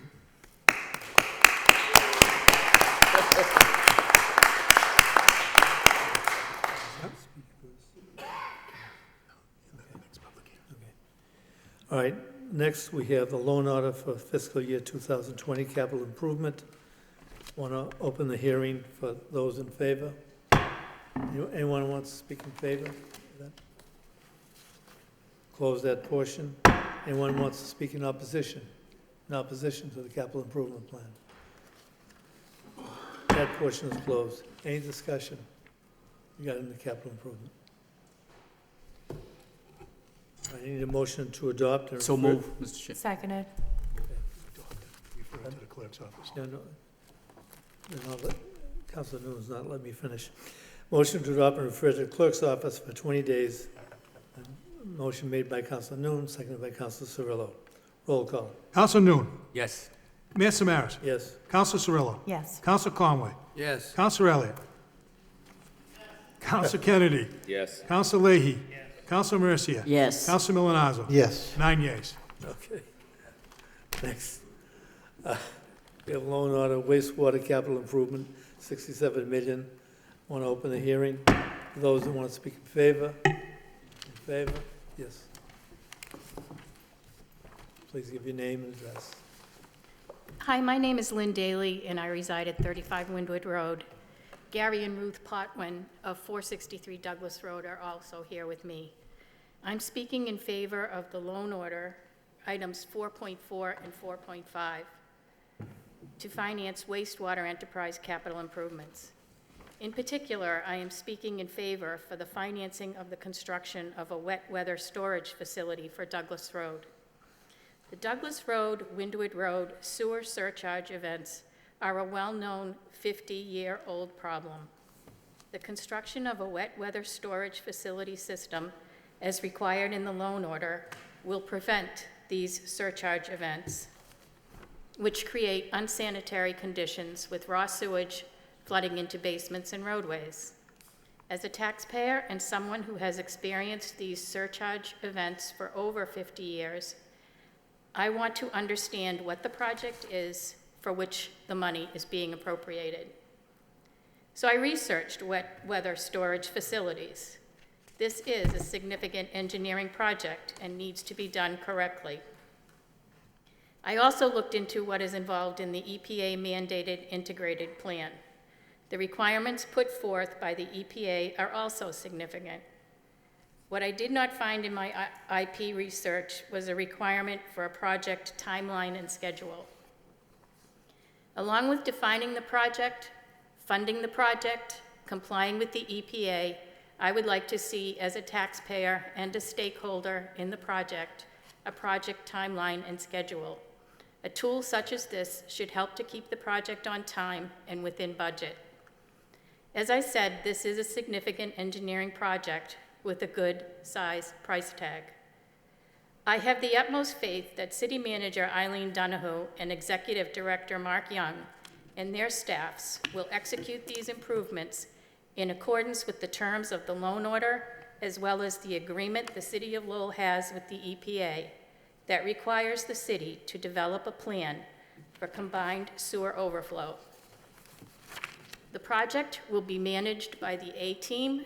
It is backed by significant data that justifies the approach. I believe the project is sound, necessary, and long overdue. I hope that the City Council will vote in favor of the loan orders for the wastewater enterprise capital improvements. Thank you.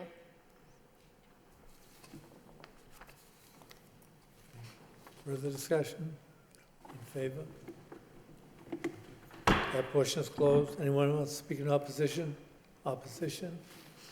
Opposition? That portion is closed. Discussion, Councilman Milonazo. Thank you, Mr. Mayor. I'd just like to get on the record, we all received a letter from Joe Hungler from the Boys Club asking to be recorded in favor of the loan order, in favor of both loan orders. So I did give that to the city clerk, and just from the floor, I just want to make sure that that gets into the minutes. But I would move approval. Thank you. So I need a motion to adopt and refer to the clerk's office for 20 days. Motion made by Councilman Milonazo, second by Councilor Elliott. Thank you. Roll call. Council New. Yeah, I'm sorry. Thank you. I see Mr. Young is here. I'd like to have him come to the podium, please. And just describe, the loan order, the projects associated with it, project schedules, et cetera. I mean, it's $67 million, so. Correct. We'll be looking at continuing the efforts that the city has been making over the years to comply with the consent decree that was given to the city by EPA in order to mitigate CSOs. So some of the projects that we'll be looking at doing is, like the project Ms. Daly stated, a storage project on the Douglas Road area to eliminate sewer backups in that area. Also a storage area in the Peavy Street parcel that will be used to stop the overflows that are affecting the Boys and Girls Club in that area of the city, and also near the DPW building, Sales Street, and that area. We'll be looking at continuing improvements at the treatment plant in order to maximize flow to the treatment plant so that we can try to eliminate CSOs that way. So we're always assuring that we have 100% treatment capacity at the plant. We're looking at satellite treatment facility. We've been talking about for a long time that we haven't had the funding for, and this is by the Hunts Falls Bridge and where the candy canes are on that piece of property, as well as where some of the CSO stations are. In order to move the CSO flow along and not discharge it to the river, where Beaver Brook and the Concord River are, we'll be building siphons underneath the river to bring it to this treatment facility. So, and we'll also be looking to upgrade the current pump stations throughout the city also. Okay, thank you. I think that's a good recap. I think given the amount of attention that has been given to a number of wastewater treatment plants, it's imperative. Well, first, it's part of the consent decree that we continue to address CSOs that are polluting the river, and I think this is another step. Can you tell me what we've invested in the last 10 years since we signed that, or was it longer? 15 years? About since that was- 125 million. Okay. And we've also made substantial progress too, because we were discharging over 1 billion gallons of CSO into the river. We were the worst discharger on the Merrimack River, and that right now is under 300 million gallons a year. So we made a lot of success, but we have a ways to go. But we have a ways to go, but again, 127 million plus this, we have to do it. We can afford what people can afford and still make progress, take care of neighborhoods, take care of, raw sewage that is coming in. I just wanted to, bring to light what we have been doing. And yes, there are discharges. We're an old city. All of the sewers, all the drainage are tied into our sewers, and when we get high rains, yes, it does go in. Not one of us here wants to do that, but what is reasonable, what is affordable, what is practical, given all the other necessities that we have. But this will, again, take us to another step to reducing any overflows. And so I will support it. I think it's important that we do this and to continue to improve the Merrimack River. Quite frankly, and I don't know what the effort is being made in Congress, but we're doing our share, and there are communities up in the Merrimack River that are not, and that are contributing to the less water quality. We take our drinking water from here, so I'm sure Congresswoman Trahan is on it, and we'll have to stay that course. So thank you, Mr. Young, for that explanation. Councilman Lazo, then Councilman. Thank you, Mr. Mayor. Just to follow up, Lynn Daly was quite articulate in her comments as a supporter, not only as a taxpayer, but as a stakeholder. So just to pick up on Lynn's point about a timetable, Mark, if you could provide this council through the manager's office the information that Lynn requested relative to the timetable, if that can be provided. Well, right now, Council, once we get the authorization that is voted on, and our next stage, we'll be have to submitting some RFQs out for engineering firms so that we can start this process. Okay. So we're still a ways away from being able to give to the city manager some type of schedule that we'd be looking. So we do have a lot of projects that we're doing, and we'll prioritize those that will affect public health first. Okay. Again, as long as we can get that information. And we will certainly keep the council apprised of timetable, as well as the stakeholders and neighbor and Ms. Daly as well. Okay, thank you. Councilman Mercier, Councilman Newman. Thank you, Mr. Mayor. I just want to please let it be known that I did speak to Mark Young earlier before this council meeting started, because on my desk was another letter about rainwater runoff and an accumulation at a massive rate. And I know that as we finish one project, we probably will have another one on our hands. And I want the people to know that live at the corner of Raven Road and Broadview Road in the Belvedere section of the city that there is a very deep depression of approximately 3 feet and the length of about 20 feet with the width of the road that fills with rainwater during heavy rainstorms. And it actually rises up from over the curb and flows throughout a butter's yards. So listening to Lynn, we also have it in other areas as well. So can we just put this on the list for the second round of money, because this is important as well? You don't think by chance that when you fix this area, it'll help across the street, the other side? Probably not, but we'll look into it. All right, please, this is important too. Thank you. Councilman Newman. Thank you, Mr. Mayor. When I first walk in, Lynn Daly remind me that I was here on the council back in 2012 when the council voted for the first loan orders on this issue. And I know it's been some time, and I know it's time that we invest in this. Not only this time, it will certainly address some of her concern closer to home. And Joe Hunger also mentioned about the impact that it has on the Boy and Girl Club and the surrounding areas. So this is money we're spending, and we have to spend it anyway because to meet the EPA, condition.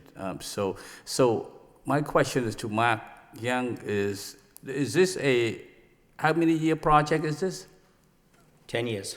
10 years, and after 10 years, another 10 years coming, right? Wow.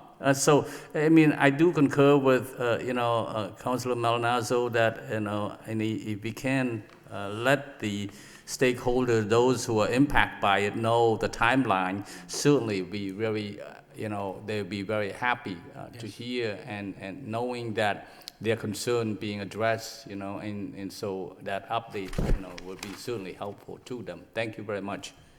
Thank you. Councilor Kennedy? Thank you, Mr. Mayor.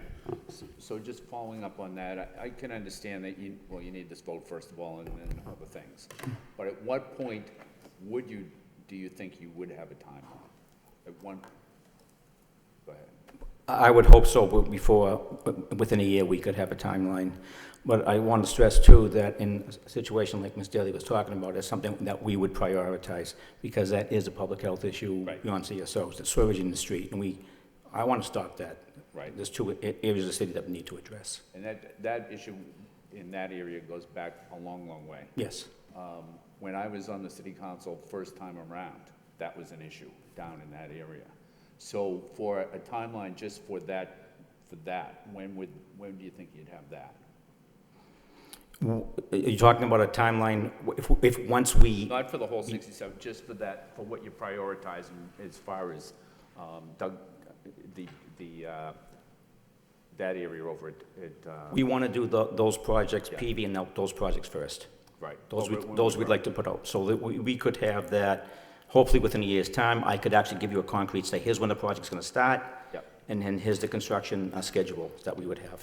Okay. But it depends, too, on how long it's going to take us to do the RFQ process, get an engineer on board, have them do... We have an idea of what we want to do to solve this, but we want to make sure that that's correct. I understand that, but that could be part of the timeline, too, right? Yes. Yeah. Correct, yes. So if that was part of the timeline, then when would they be able to get a timeline? I'd say within a short period of time, within a couple of months. A couple of months? We should know that. Okay. After that. All right, thank you. Yep. Any further discussion? Madam Manager? And I just wanted to point out that these investments, which are critically important for both CSO and water storage, we are not including in this budget any rate increase for water or sewer in the FY20 budget, just so people at home understand that. All set. Roll call? Council Noon. Yes. Mayor Samaras. Yes.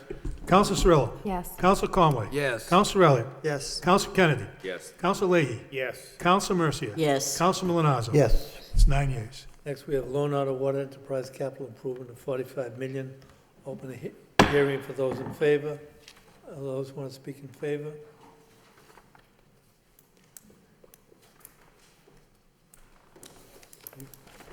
Thank you, Mr. Mayor. I'd like to speak in favor of this loan order. This loan order will allow Mr. Young and his staff to make improvements on the water system in the city, which is critical for not only domestic water, but also for the hydrant system in the city.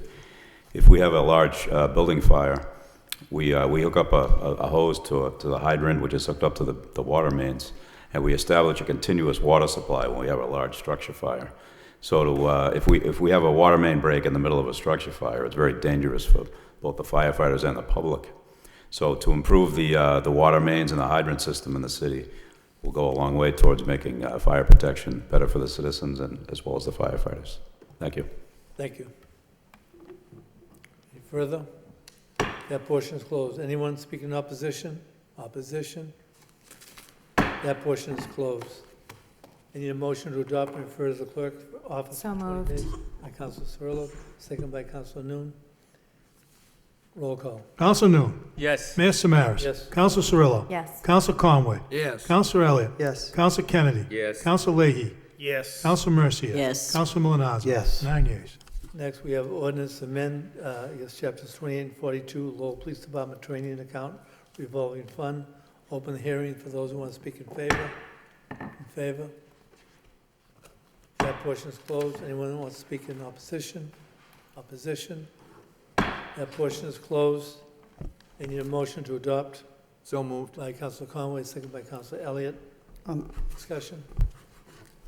Yes, Councilor Elliott. Through you to the city manager, I think this is important.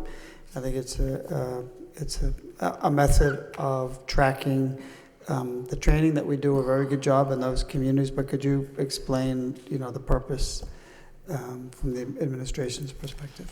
Yeah, this is in large part under the new Municipal Modernization Act. It enables the city to establish this fund and not have to revote this every year. The appropriation has to be voted each year, but the fund would be established and would not have to be recreated by vote every year. So it makes it a little more flexible than what currently exists under the existing municipal law.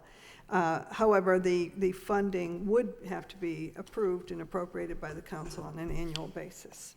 Okay, so would it be part of the annual budget process, or, similar to the parking, or is it truly an enterprise fund?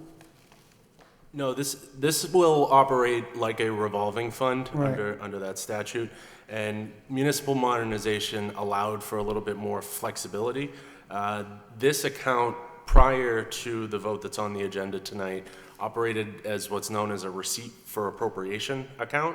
So each time an expenditure would need to be made from the training money, and this is money that comes from other towns, that pays the Lowell Police Department for the police academy, and they provide training. It goes to fund equipment. But anytime an expenditure would need to come from the fund, it would require an appropriation from the council. This method of accounting for the funds requires one vote at the beginning of the year, and will be similar to a vote this council will see in about a week to 2 weeks to reauthorize all revolving accounts. But during for 1 year, during the course of that year, expenditures can be made without further appropriation. Okay. So as part of that vote, could I, not in the form of a motion, but could I request that we get a report on those expenses, those revenues or receipts that have come in for those funds? And, well, I know it doesn't have the other side of the balance sheet per se, but I think it would be good to show, okay, we do training, we do get revenue that comes in, but what are our expenses and what are those offsets? Thank you. All set. Roll call. Counsel Noon. Yes. Mayor Samaras. Yes. Counsel Cirillo. Yes. Counsel Conway. Yes. Counsel Elliott. Yes. Counsel Kennedy. Yes. Counsel Leahy. Counsel Mercia.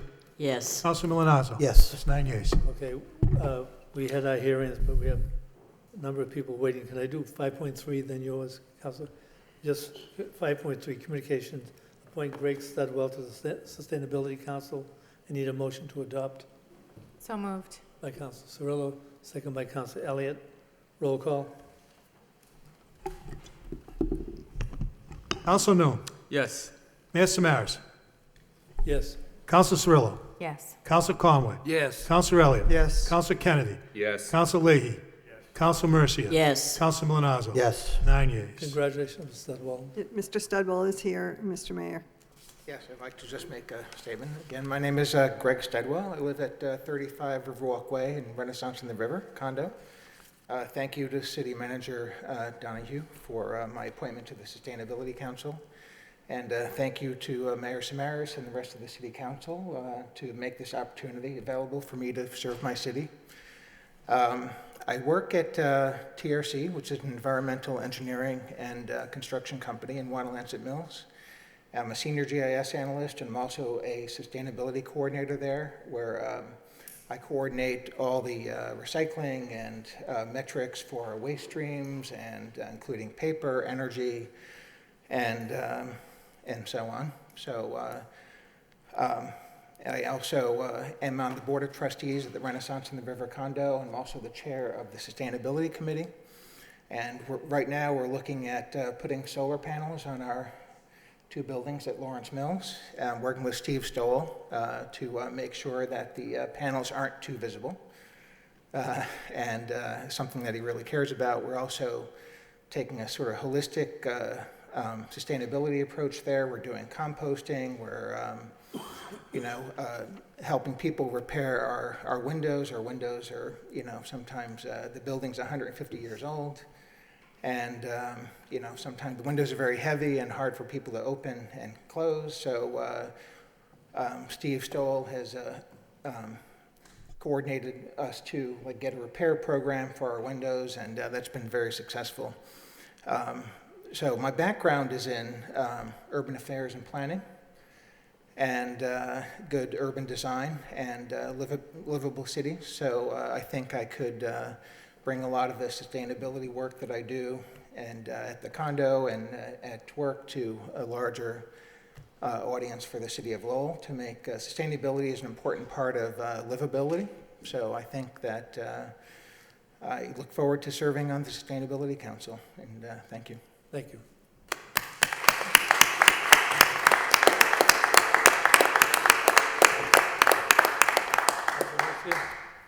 Thank you, Mr. Mayor. I'd just like to suspend the rules and allow motion 9.5 to come in. We have 4 registered speakers on this particular Second by Councilor motion. Elliott. Thank you. 9.5. 9.5, right. By Councilor Mercia, requires city manager to have transportation engineer find ways and means to promote public safety for walking neighborhoods, school children on La Plume Avenue and Barbara Street before and after AM and PM dismissal time. Second. That's been done by Councilor Elliott. We'll let the speakers speak Yes. first. Thank you. We'll call those speakers. Deb Belanger. Thank you for your patience. Old times sitting here during a budget, so congratulations on passing it. I'm Deb Belanger. I live at 65 La Plume Avenue, and with me I have 3 of my neighbors. Cindy is from 57 La Plume Avenue, and Crystal is 69 La Plume Avenue, and then we also have Sylvia, who's at Barbara Street. I don't know if you know the neighborhood I'm talking about, but it's a quiet little neighborhood in Pawtucketville. La Plume Avenue is a half of moon off of West Meadow. We have 2 schools, the Wang School and the Pawtucket Memorial, and we also have Lowell General Hospital below us. La Plume connects with Barbara Street. Our street becomes a pass-through beginning at 6:30 in the morning. I think it became a pass-through a few years ago when there was a project going on with like gas lines and things like that, and people found where La Plume Avenue was. Nobody ever knew where it was, and we kind of liked it. I've lived there for 30 years, and my neighbors have been, I don't know how, yeah, she's one behind me and a few behind them. My son went to both Pawtucket Memorial and the Wang School. He walked. The neighborhood is now changing. We used to have a lot of older families, kids have grown. We actually have a woman who lives diagonally from me, who lives by herself, and she's 102. So, but we're here tonight because we have major concerns with La Plume being a cut-through, and with the schools, and with Lowell General Hospital. We would like the council to ask the traffic engineers to look at the possibility of making it for local traffic at certain times.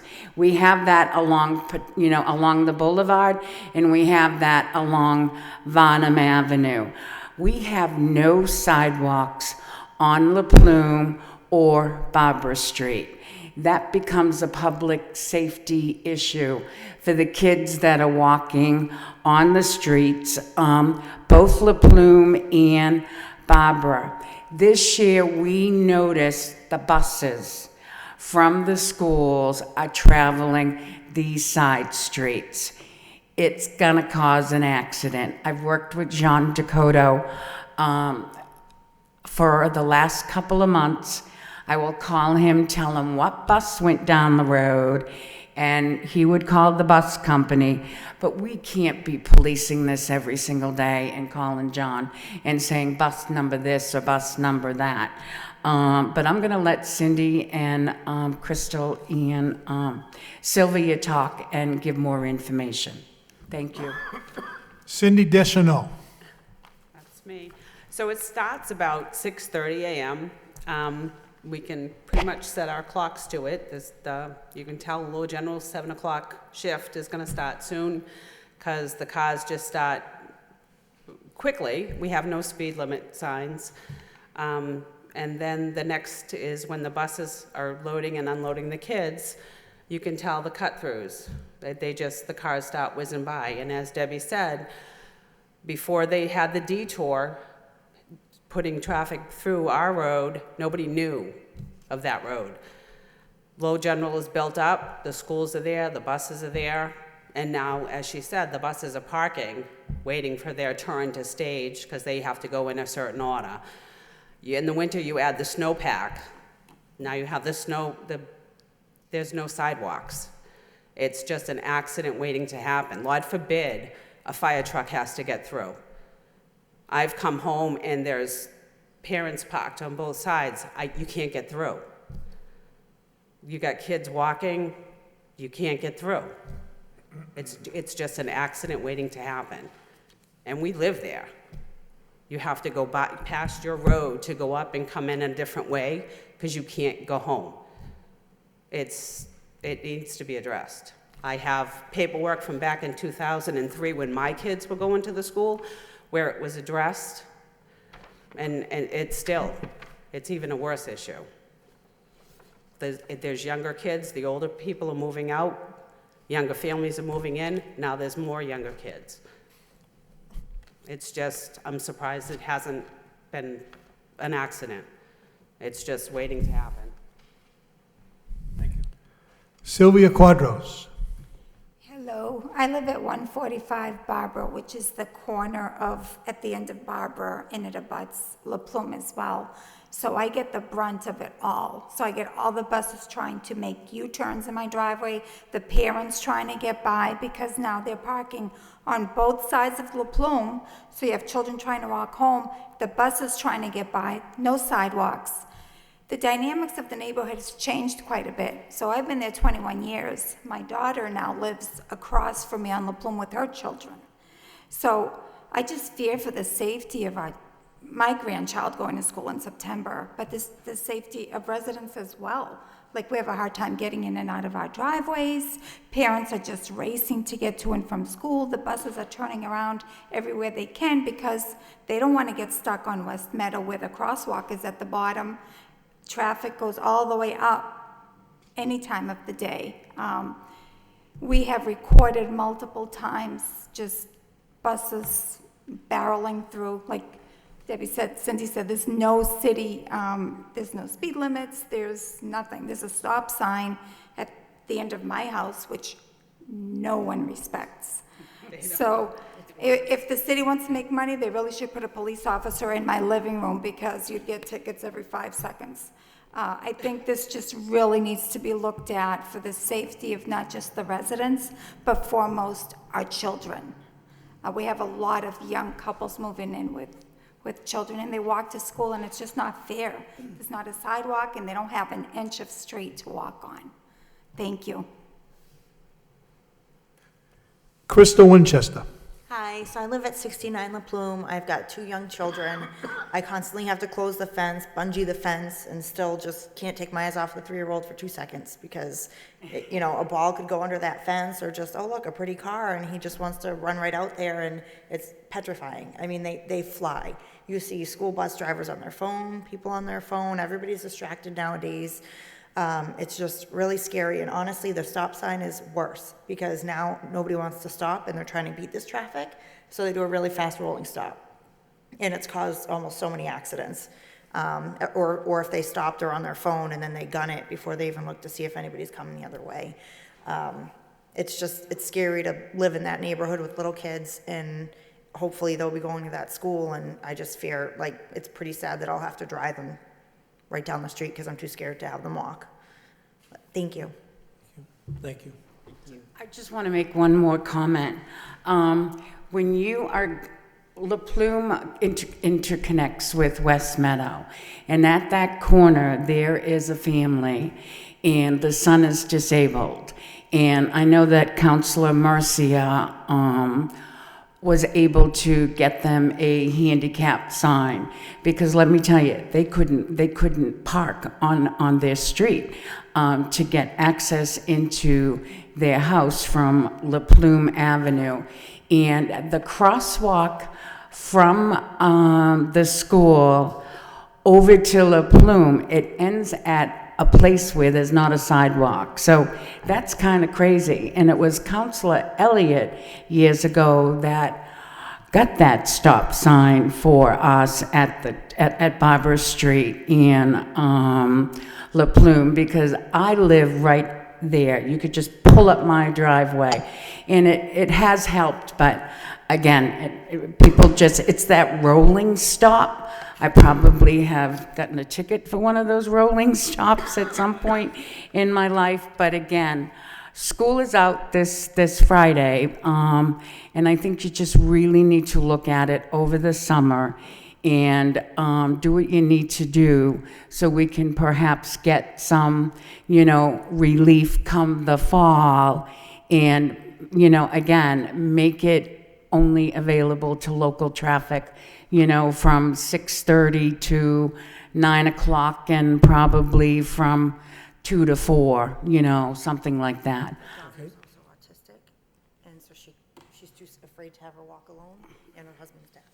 Yeah, the family that lives at that corner, her daughter is also autistic, and her husband is deaf. So it does make it challenging in the area. But thank you for your time. We appreciate all the work you do on behalf of the residents, and just let me know what you need from us, and we'll wait to hear from you. Thank you.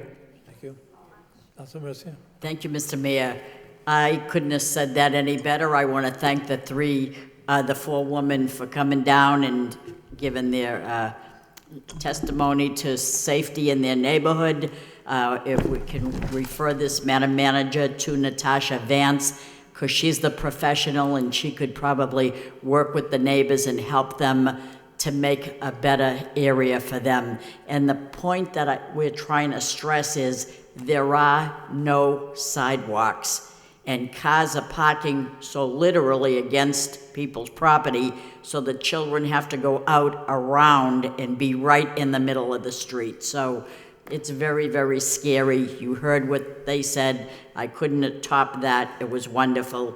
So if we can, and I know school is almost over, but if we can have a plan in place so that when school starts in September, the end of August, whenever it starts, they'll be on board and everything will be fine. Thank you so much. We will have Natasha look at this. Thank you so much. I'm sure she'll be in contact. Councilor Elliott and Councilor Lee. Thank you. I do know the neighborhood very, very well in that particular area, and I can see why because there's more traffic everywhere, people are finding the roads that you wouldn't think, they're making them cut-throughs. So I support the motion, and thank you to all who came down. Thank you, Deb, and her neighbors. So I think it makes sense. Once we do get the report, perhaps I'd like to see if the Transportation Subcommittee could meet, because that whole area, that neighborhood, it'll be comprehensive, I'm sure. So if there's no objection to the maker motion, once the report's in, I'd like to have a Transportation refer it to the Transportation Subcommittee. Yes, that's good. Second by I support Councilor that. Mercia. Thank you. Councilor Lee, then Councilor Kennedy. Thank you.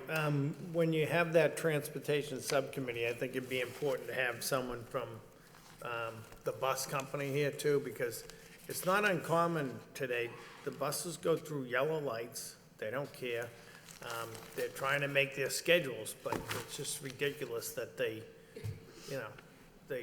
don't stop at stop signs, and they go through yellow lights to make their runs. So I think that obviously needs to stop. Thank you. Councilor Kennedy, then Councilor Cirillo. Thank you, Mr. Mayor. I just have a question. You referenced a letter from 2003. You said that no, I just wondered, was the solution that the city came up with in 2003 the stop sign? No, they put a letter out to all residents who they suggested a one-way during certain times, and the vote was 7 to 8 against Okay, so ultimately, the city really didn't do anything at that time?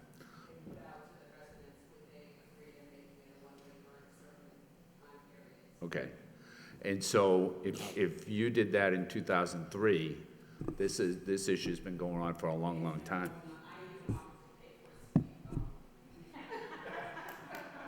Okay. You know, Mr. Mayor, if I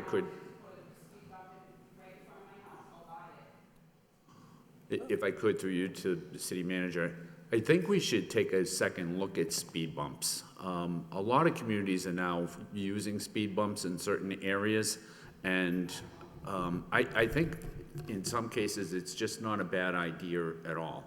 And I understand that there's issues with the plows, but if other communities are doing it in New England, and they have to use plows, then there must be a way to do it in a way that will be not incompatible with snow plowing in the wintertime. But I do think it's worth just a second look. And I think that if we, looking at that and maybe restricting traffic to just local residents, I mean, all of that is cheaper than what the real solution would be, which would be construct sidewalks on the street, right? So, so anyways, I'll be interested to get the report, but I do think just in this instance, but also just throughout the city in certain areas, it's worth taking a second look at speed bumps and whether or not they make sense for some areas. Thank you. All right, all set? Councilor Cirillo? Hi, yes. I know that Natasha and the city received the Ways City Connected approval just recently. I'm wondering if maybe we can do something to maneuver on Ways away from these streets. Yeah, we will get that report. Natasha has been working very hard to get us approved with Ways and Lift, and we did just get notified that we are approved. So we have a relationship to try and work on those angles. So I'm sure she's going to take that into consideration. Right, yes, thank you. All set? Thank you. Councilor Mercer, you're all set? All right. All right, next we go to communication with the city manager. Homelessness Task Force update. Yes. Thank you. Okay, yeah. It was a fantastic response, and I look forward to hearing what the expert Barbara Pope has to say and how she can help the city. And I think it's wonderful that the task force created 2 committees to focus on the housing and crisis response issues. And we have a lot of really wonderful people on this task force. So this was a fantastic response. Thank you. Madam Manager. Yeah, thank you, Mr. Mayor. Just briefly, this is just a status report of where the task force is. It's been working very hard since March. All of the community members who are and stakeholders who are on it have put a tremendous amount of time and effort, both on the task force and on the subcommittees for housing and crisis response. As you mentioned, Barb Poppy, who is the consultant, this has been a team effort with Greater Lowell Community Foundation, CTI, the City of Lowell, and the Lowell Plan.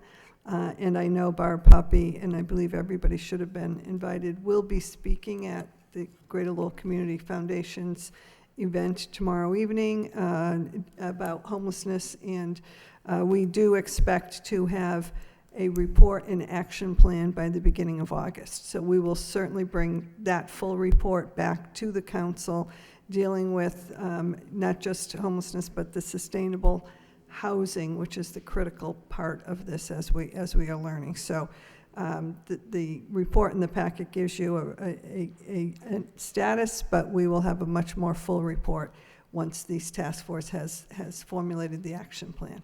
Thank you. How's that? Next, we have the information reports, State of the City presentation. Madam Manager. Thank you, Mr. Mayor, and through you to the council.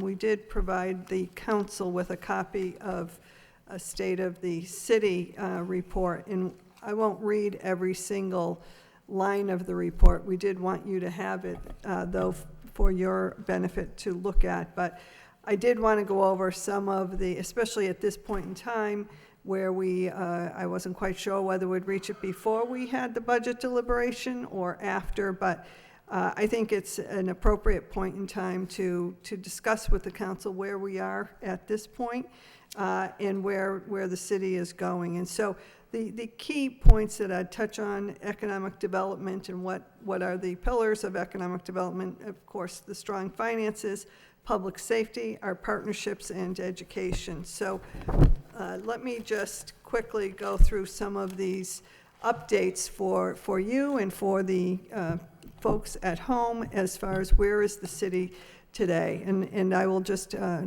talk about some of the developments in terms of economic development, and just quickly run through some of them for you.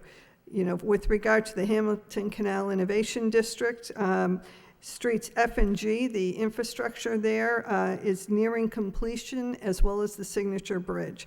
Those projects are key to further development and future development, and what we have heard from those who are interested to locate in the Hamilton Canal. The parking garage, as you may recall, when it went out to bid earlier this year, came in with bids much more than what the council had budgeted. We went back to the drawing board and chose a CM at risk form of building the delivery of the project. I'm happy to tell you that all of the companies who bid could do it within the budget. We chose Shawmut Construction, who is underway. The new design is wrapping up, and construction is expected to begin late this summer. We have ongoing negotiations with other development in the Hamilton Canal.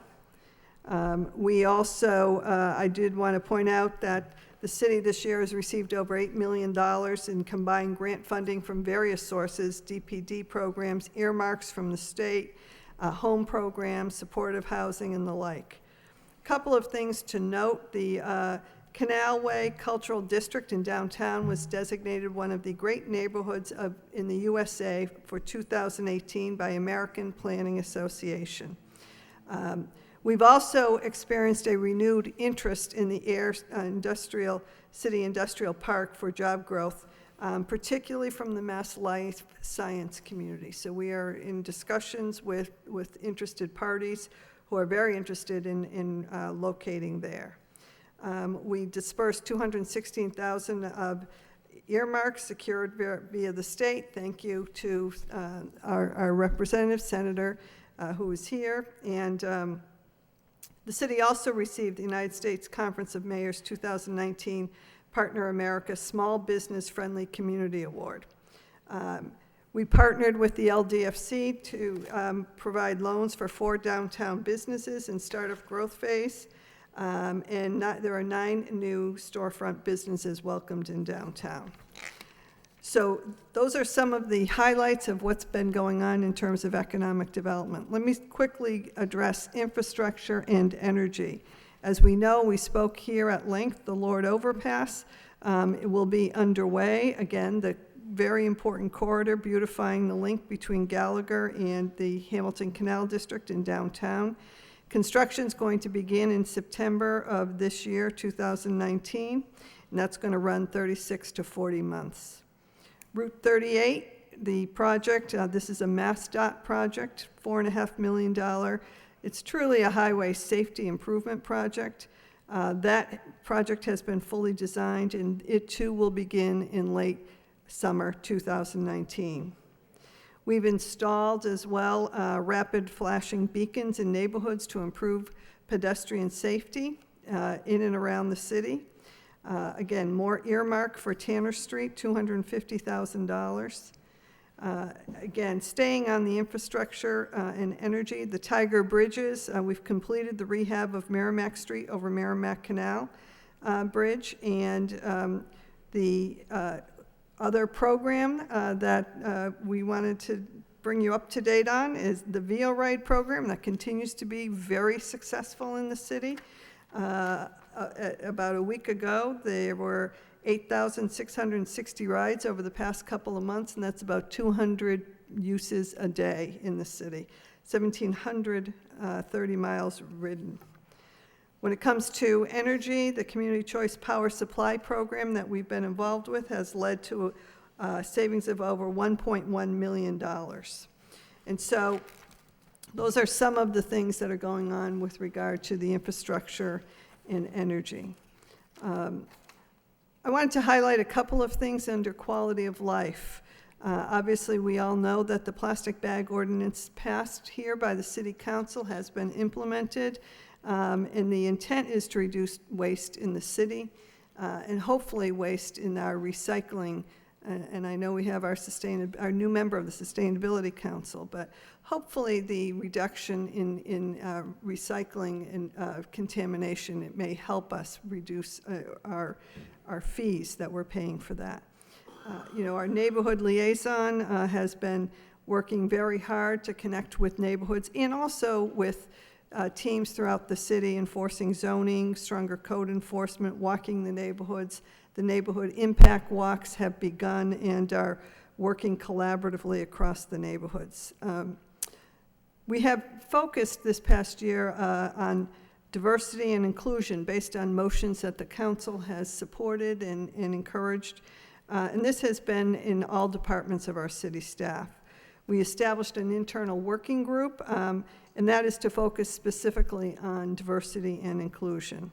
We recently provided a mandatory diversity and cultural awareness training for all department heads. Staying under quality of life, the City Council appropriated funding for a new bus from the Senior Center to improve access and mobility for our seniors.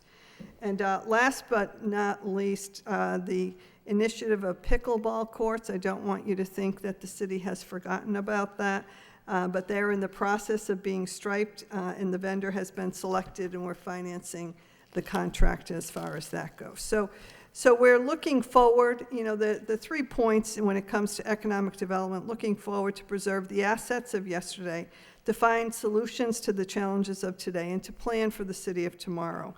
And we want to encourage economic development in the city, not just by attracting new businesses, but encouraging and retaining those businesses that we have here. And at the same time, seeking out new businesses and investing in all of our neighborhoods across the city. The next item that I'd like to bring the council up to date on, and that touches on education as to where we are currently when it comes to education. So we've exceeded net school spending by $7.1 million in the latest numbers that were certified by DESE, and the overall contribution of over $45 million to the schools in the city funded support. Of that, $15.7 million in direct cash. The budget for the schools in Chapter 70 money in FY19 was $150,935,483. Under FY19, that increased to $160 million, $69,000. And now we expect in FY20 that amount to be over $176 million in Chapter 70, so for our schools. A tremendous investment, although the schools always need more based on the challenges that they face. We have spent $4.1 million in capital repairs in our various schools, including the roof and the emergency HVAC work at the Lowell High School. Under education, the mayor proclaimed Lowell a UNESCO Learning City, and this was built on not only in reinforcing education, but partnerships. I did want to point out, and though it doesn't seem to come strictly under education, but work orders. As we've talked about earlier tonight, a lot of the work that our DPW is doing in the schools each and every day. So this past year, our DPW completed 1,819 work orders just in the schools alone. So they are working in the schools every day, most days. We secured a COPS grant of $471,000 to stop school violence. And what that's being used is to fund student safety coordinator, equipment, and software licensing. We continue to work with the partnership with the Lowell Public Schools, and as I mentioned, I've met regularly with Superintendent Janine Durkin. I've met with Dr. Boyd already, and we look forward to establish a weekly meeting to keep the communication going between the city and the Lowell Public Schools. As I mentioned earlier, we applied for 9 MSBA accelerated repair grants to take advantage of that opportunity. We're cautiously optimistic that we should get good news the last week of June after the MSBA has their meeting in June. Lowell High School. This has dominated a lot of the time and attention, and rightfully so. I do want to commend the council for the vote and the bold vote that was taken a little over a year ago to move this project forward and to provide the city and the students of the city with the state-of-the-art high school for decades to come. We've spent most of this past year working diligently on this project. We accelerated efforts once we were approved by the MSBA a year ago, and we moved through the modules of the MSBA process. We finished the schematic design. We also have finished project module 5, which is project scope and budget. I just received the finalized signed contract from the MSBA the other day, and so we are moving to complete sets of design drawing. Again, over a 600,000 square foot project. The budget, $343,399,220, and of which approximately $215 million grant approved by the MSBA, and the city's cost $127,400,000. Again, very, very time-intensive, critical project for the city, and one that we will all be proud of for many years to come. So looking forward in education, the goal is to enhance the quality of the public schools in the Greater Lowell Regional Technical High School, to enhance services that are being offered by our city departments for the schools and in support of the schools, and encourage citizens to participate in lifelong learning opportunities, and to work together with the public schools to make sure that the system provides quality education and working together to track outcomes. The next topic that I want to broach, financial management. We spent a great deal of time tonight looking at some of the financial work product of the CFO and his team. I do want to recognize the CFO. The city was awarded a GFOA Distinguished Budget Award for FY19. We had a limited tax, we limited the tax increase in FY19 to 2%. And that, this bears, I think, repeating. This really made Lowell residents one of the lowest average single-family tax bills in the Commonwealth. We were 244th out of 335 communities that reported to DOR. And what that translates into is this is $1,730 less than the average Massachusetts tax bill. Now, I recognize that it's tough for people to pay taxes, and it's why we struggle to try and keep our tax rate as low as possible, at the same time providing quality services. But when you compare the services that the city is providing, the quality of them, and still remaining that far below the average Mass tax bill, this credit goes to the council for their leadership on this initiative. We continue to fully fund the city's net school spending and then some, and I do point out for the past FY18 and FY19, we've done it without any federal funds of assistance, so that's been another challenge. Some of the things we've talked about, we adopted the new OPED funding formula, and we made deposits into that. So what are our goals for fiscal management looking forward? We want to improve the city's long-term fiscal outlook through sound fiscal policies, enhance the transparency of our financial management, and operate and maintain our physical assets to protect the public investment and to ensure achievements of the investment's natural or useful life. Critical part of economic development, quality of life.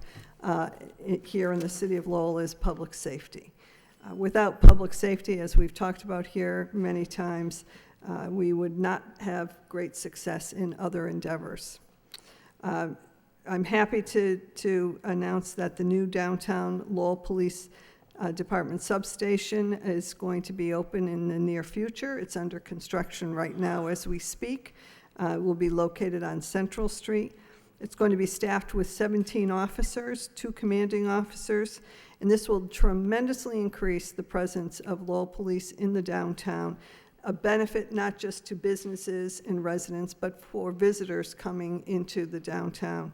We are maintaining the staffing levels. We continue to try and maintain the staffing levels by fully having a class in the academy this year. And those levels for LPD 250 and for the fire department 213. The chief mentioned some of the grant funding we received, the $917,000 that's going to help us buy more turnout gear so that firefighters can have, in some cases, two outfits of turnout gear. And we also have applied for more grant funding when it came to possibly getting fire trucks. I think one of the things that the police department has done was recommitted to community policing throughout the city, not just the downtown. Through the leadership of the new chief, Chief Richardson, and the police department has been actively engaging in community policing in the neighborhoods, and we've heard back from many of our residents their satisfaction seeing the police out and about. We saw a significant decrease in crime almost in every area that the LPD tracks. Just to name a few, 37% decrease in robbery, 51.2% decrease in theft from a motor vehicle, 60% decrease in motor vehicle theft, 36.5% decrease with burglary or breaking and entering. And so, those are good statistics as far as we're heading in the right direction, again, through the leadership of the Lowell Police Department. We purchased a new river patrol craft. You may have seen the images of it in the newspaper recently. But that's going to go a long way, having the Merrimack River safe for the recreation and boating. And they are already out on the river, patrolling and making certain that there's not the reckless and dangerous activity that sometimes occurred. Our new UTV that we purchased, the police department has arrived and is again out on the patrol. And this is going to assist, especially in areas where the average cruiser or even other vehicles couldn't get to. The UTV is going to be able to get down by the Riverwalk in areas that were not accessible. It carries up to 4 officers, and so it's going to be a very, very useful tool for the police in patrolling the city, whether it's through alleys, Riverwalks, and the like, where they weren't able to get before. We continue to do upgrades. Part of the capital plan that we talked about, and that was the radios and the communications. There's a significant investment being made there for both police and fire. I think that is $6 million, $6.3 million. This is upgrading our communications around 911, and it's a much-needed investment. We couldn't do it piecemeal. We had to do it all together for police and fire at once, the nature of the equipment, and so we will be implementing that as we move forward, and that's part of what you voted on tonight. So, public safety, looking forward, we want to make sure we enhance public safety in all of our neighborhoods, improve the quality of life by providing fire protection and prevention and emergency response services, public education activities that the fire department has been engaged in, and then to promote clean, healthy, safe, and substantial neighborhoods throughout the city. And last but not least, I just want to comment on our partnerships.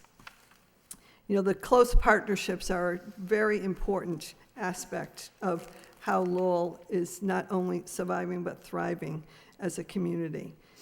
These partnerships are with state agencies, with business, with nonprofit, with UMass Lowell, with Middlesex Community College, with our State House delegation, with our representative in Congress, and they are very, very important as to how we move forward.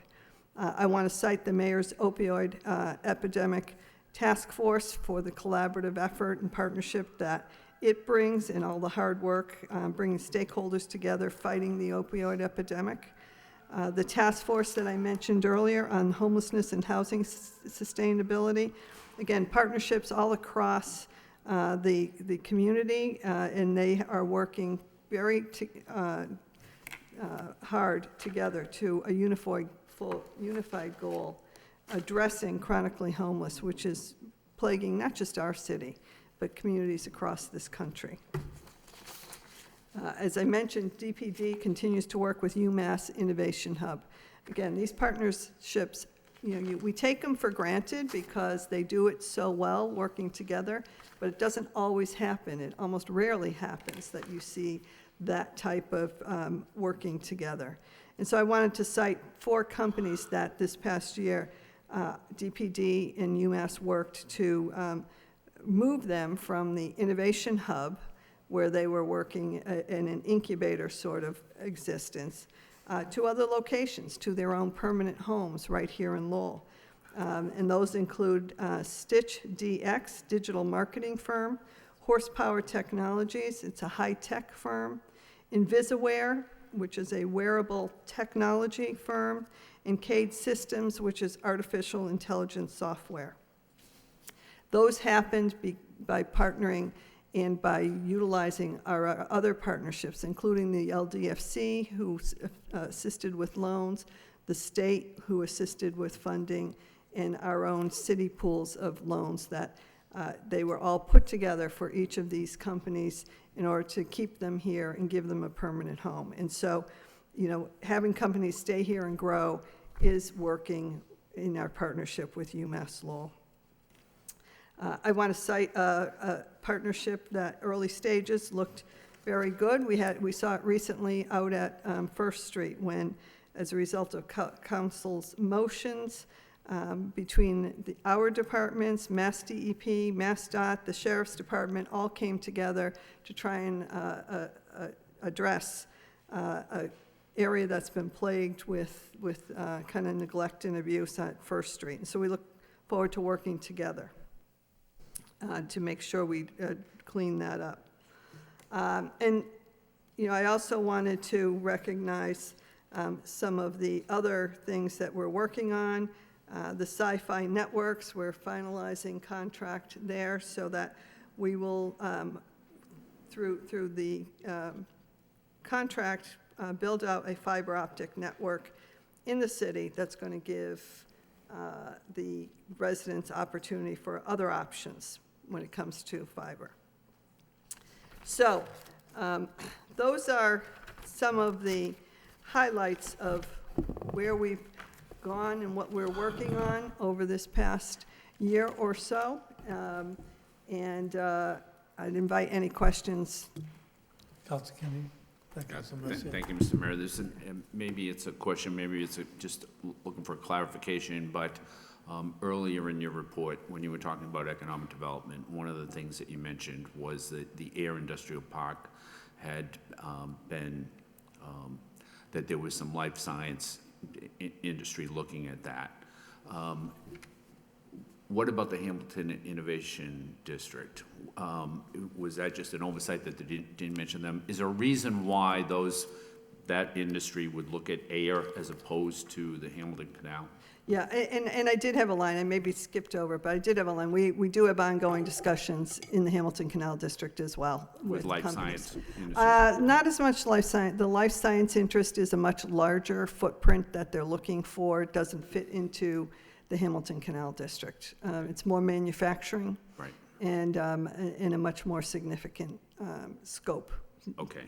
So the reason that you didn't mention it is just because the industry or the company that's looking to maybe locate there we kind of accommodate them at the, Right. at the Hamilton They looked at Innovation it. District. They Yeah, looked at it, okay. but it's not big enough for Okay. what they're looking for. All right, But thanks. there is lots of interest. I think one of the things with the Hamilton Canal Innovation District, companies have been waiting for the infrastructure, two things really. The infrastructure to be completed, so the roadways or the parcels are actually accessible, and then the garage, some assurance that there is going to be a garage there. And so the garage construction's beginning this summer, as we wrap up the design. And so I think you'll see a change once those things are underway. We also have had, I think we talked to the council about this previously. We did put out, just for bid, for interest, a private parcel number 1 to see if there's an interest in building a private built garage, and we have received significant interest from private companies to do that. So we'll be bringing some of that back to you. So there's a lot happening over there as well. And in the life science ones, it's ambitious, but seems to be a real interest. Yep, okay, thank you. Councilor? Thank you, Mr. Mayor. Through you to Madam Manager, I'm very impressed by your State of the City report. I don't have any questions, but I do have a comment and rather an update. And you talked about partnerships, and we're very blessed in this city with the many partnerships from all over that we have. And in particular, the partnership that we had with the many departments and the cleanup of the First Street in Centerville, which abuts 110. And all parties responded to Thursday, May 30th, and Friday, May 31st, with Randy Witz, the Deputy Superintendent of our CWP Community Work Program, who oversaw 8 inmates, along with 3 National Grid workers, DPW, Lowell Police. Even Doreen Burgess was there. She provided the food and refreshments through the efforts of the State Rep Tom Golden. And Midge Landry, a resident in the Centerville section of the city, who prompted this motion to begin with, who had the debris flying in front of her car from the hill, who almost got in an accident. Before this even started, she picked up 8 bags of trash on her own, whereby the DPW crew went there and took it away for her. Well, they started their work on both days, 8 in the morning till 2. Now, Midge Landry amassed 14 bags of trash all by herself with the 2 days there. For the 2 days, the crew cleaned up and gathered, are you ready for this? 65 bags of trash. They filled 1.5 dumpster with large objects such as mattresses, TVs, and miscellaneous big items. So that's a partnership I'm very, very proud of. I'm very proud of the co-op team that go out and save lives on a daily basis. We're very, very blessed in this city. Not that we have a lot of money, but we have a lot of good people and a lot of crews that come together. So we're very lucky in this city. Thank you so much. Thank you. Any further discussion? Councilor Milonazo? Thank you, Mr. Mayor. First of all, congratulations to City Manager Donahue on an exceptional State of the City report. As was mentioned, the partnerships are just so important as we go forward, and I think under your leadership over the past year and a half, we've been able to grow on some of the partnerships we've had in the past, and we continue to identify new ones.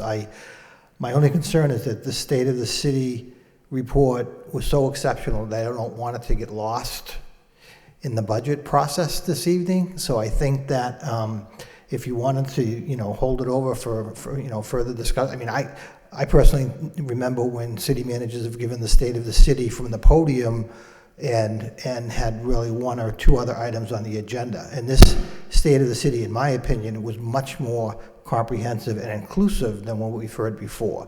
So again, congratulations to the team, but I just don't want it to get lost in the budget discussions tonight because there's so much good information here that I think the residents really do need to know about.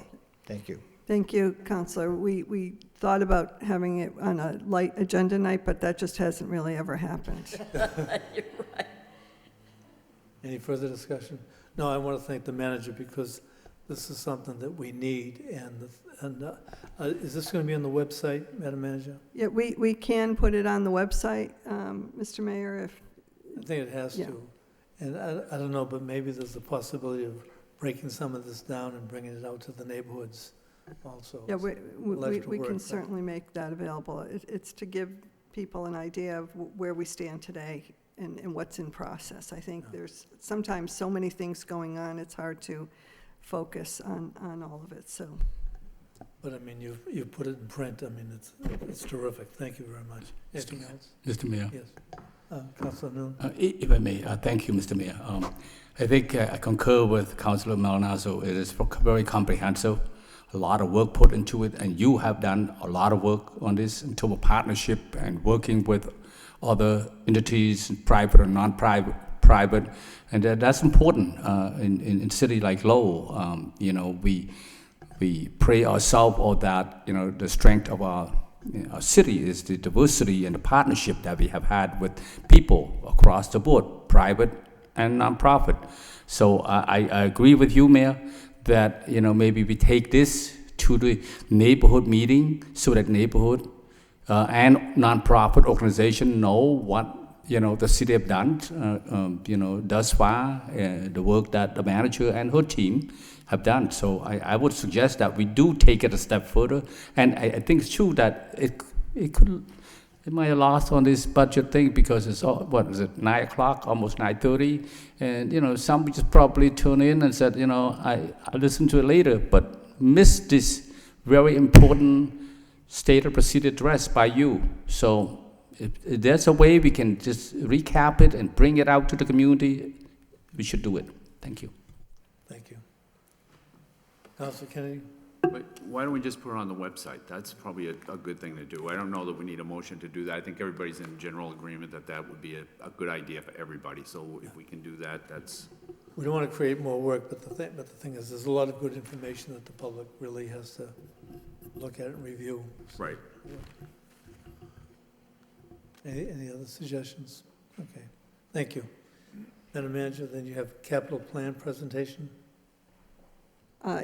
Yeah, we do have a presentation if the council wants it. I know we already voted on it, but we can make it very brief. It depends on the wish of the council. Why don't we delay action until the next meeting to have that report at the next meeting? Is that a good idea? Yeah, good idea. Second. Nobody wants a marathon session? Okay. All right, I need a motion to accept and place on file. So moved. By Councilor Cirillo, seconded by Councilor Mercia.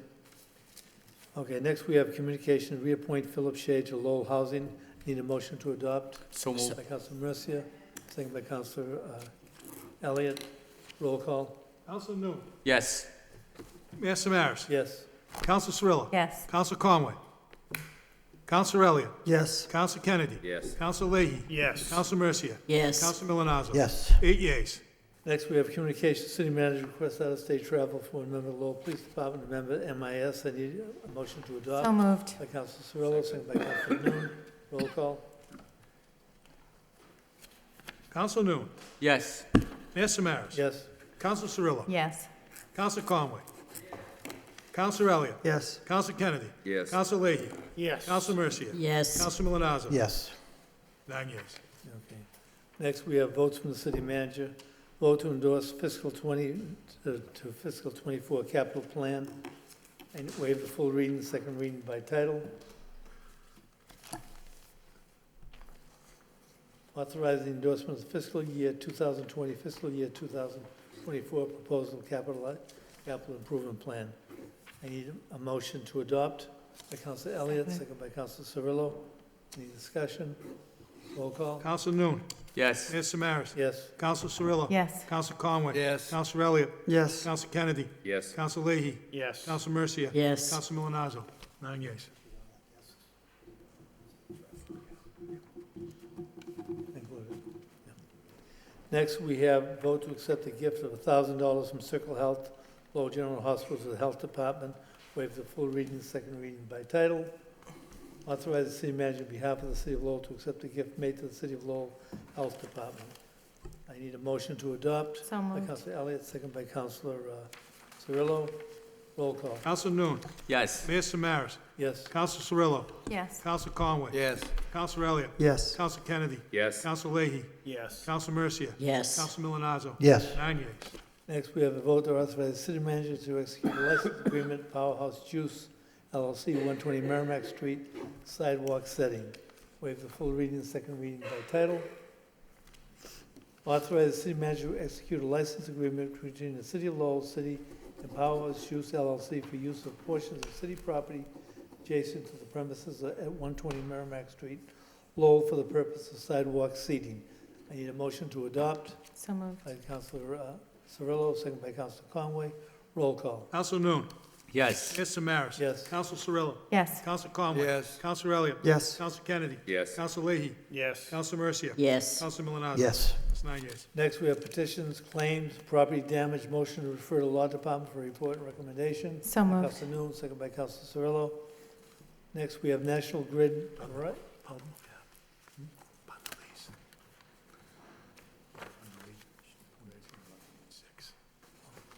All right, we're gonna bundle 8.2 through 8.6.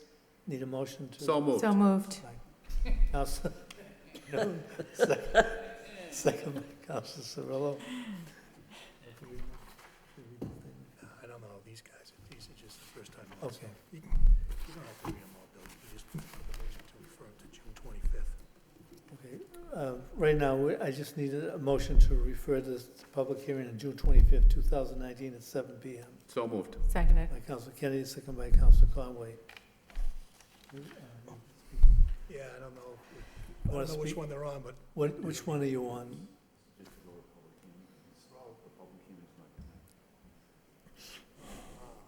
Yeah. Should've told you that. We've informed each one of them that this was just a referral and the public hearing was June 25th, so.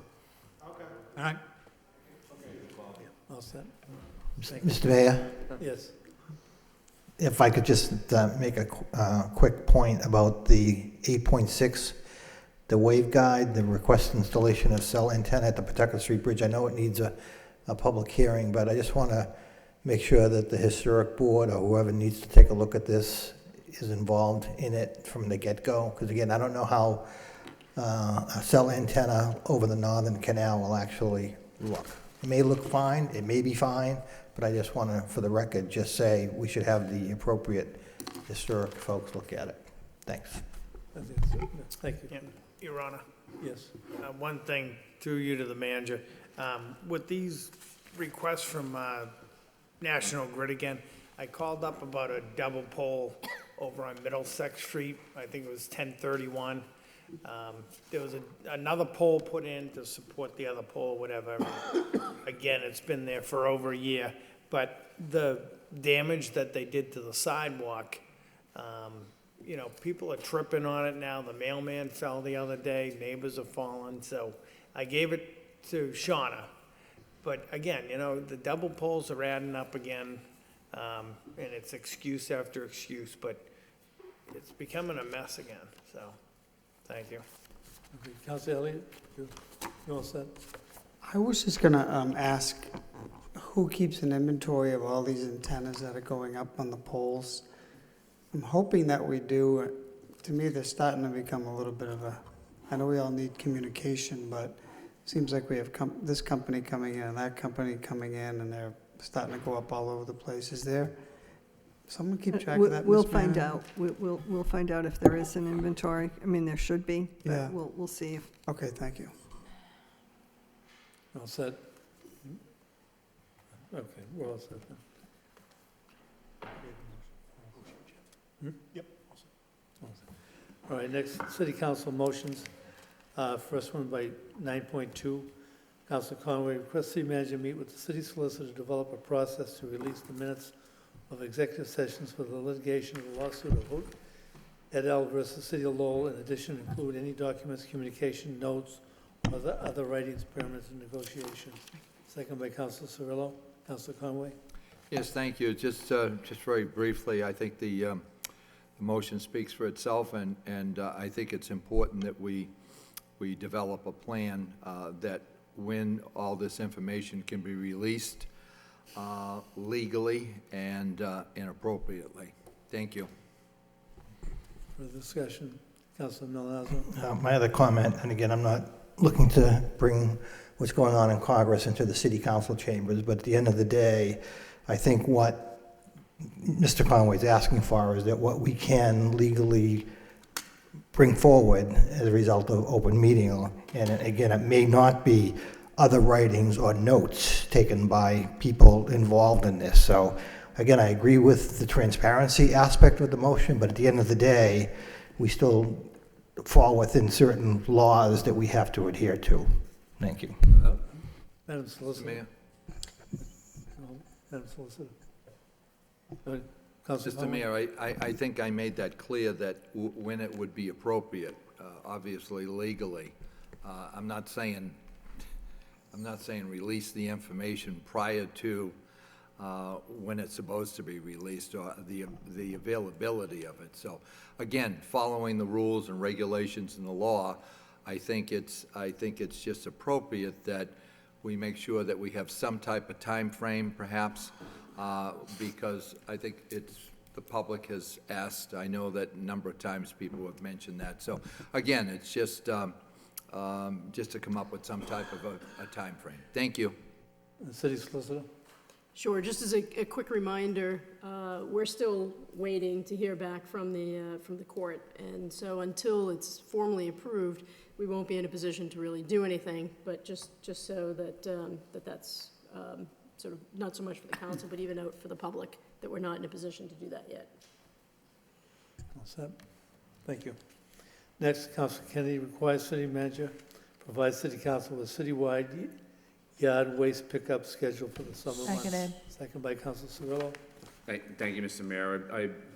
I filed this motion because I received several calls regarding the pickup. I guess the pickup schedule has changed or whatever, and some people had their yard waste out for several days without it being picked up. So I just think the motion reads to provide the city council with the citywide, but I think it's also good to put it on the website, what the schedule will be for the summer so that people can anticipate when it will be picked up. Maybe is it on the website already? It's on the website. It's on the website now?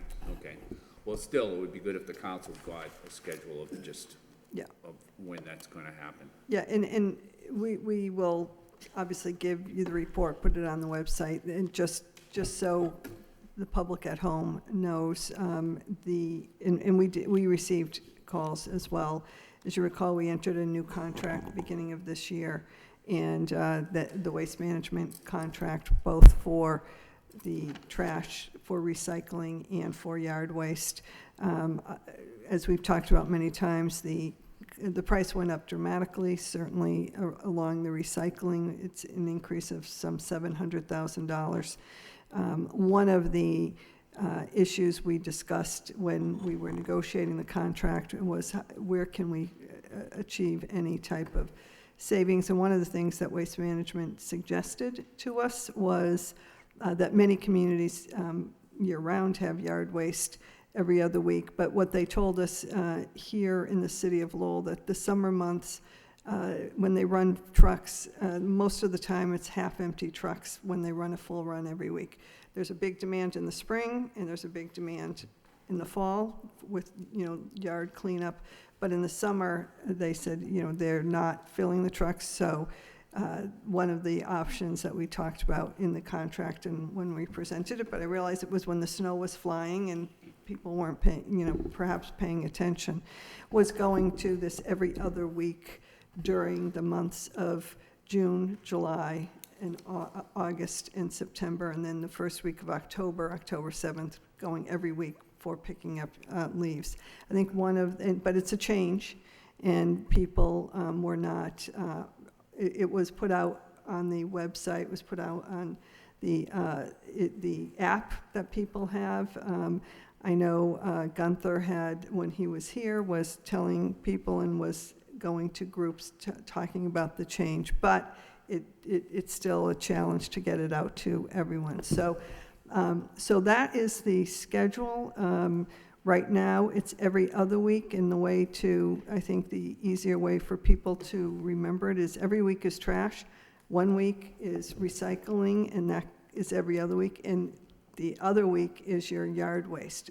So if you know that, but we'll certainly republish and make sure all of those schedules. We did put it back out to, I believe, all the neighborhood groups again, and did an effort through our social media to push it out because we received several phone calls. This started a few weeks ago.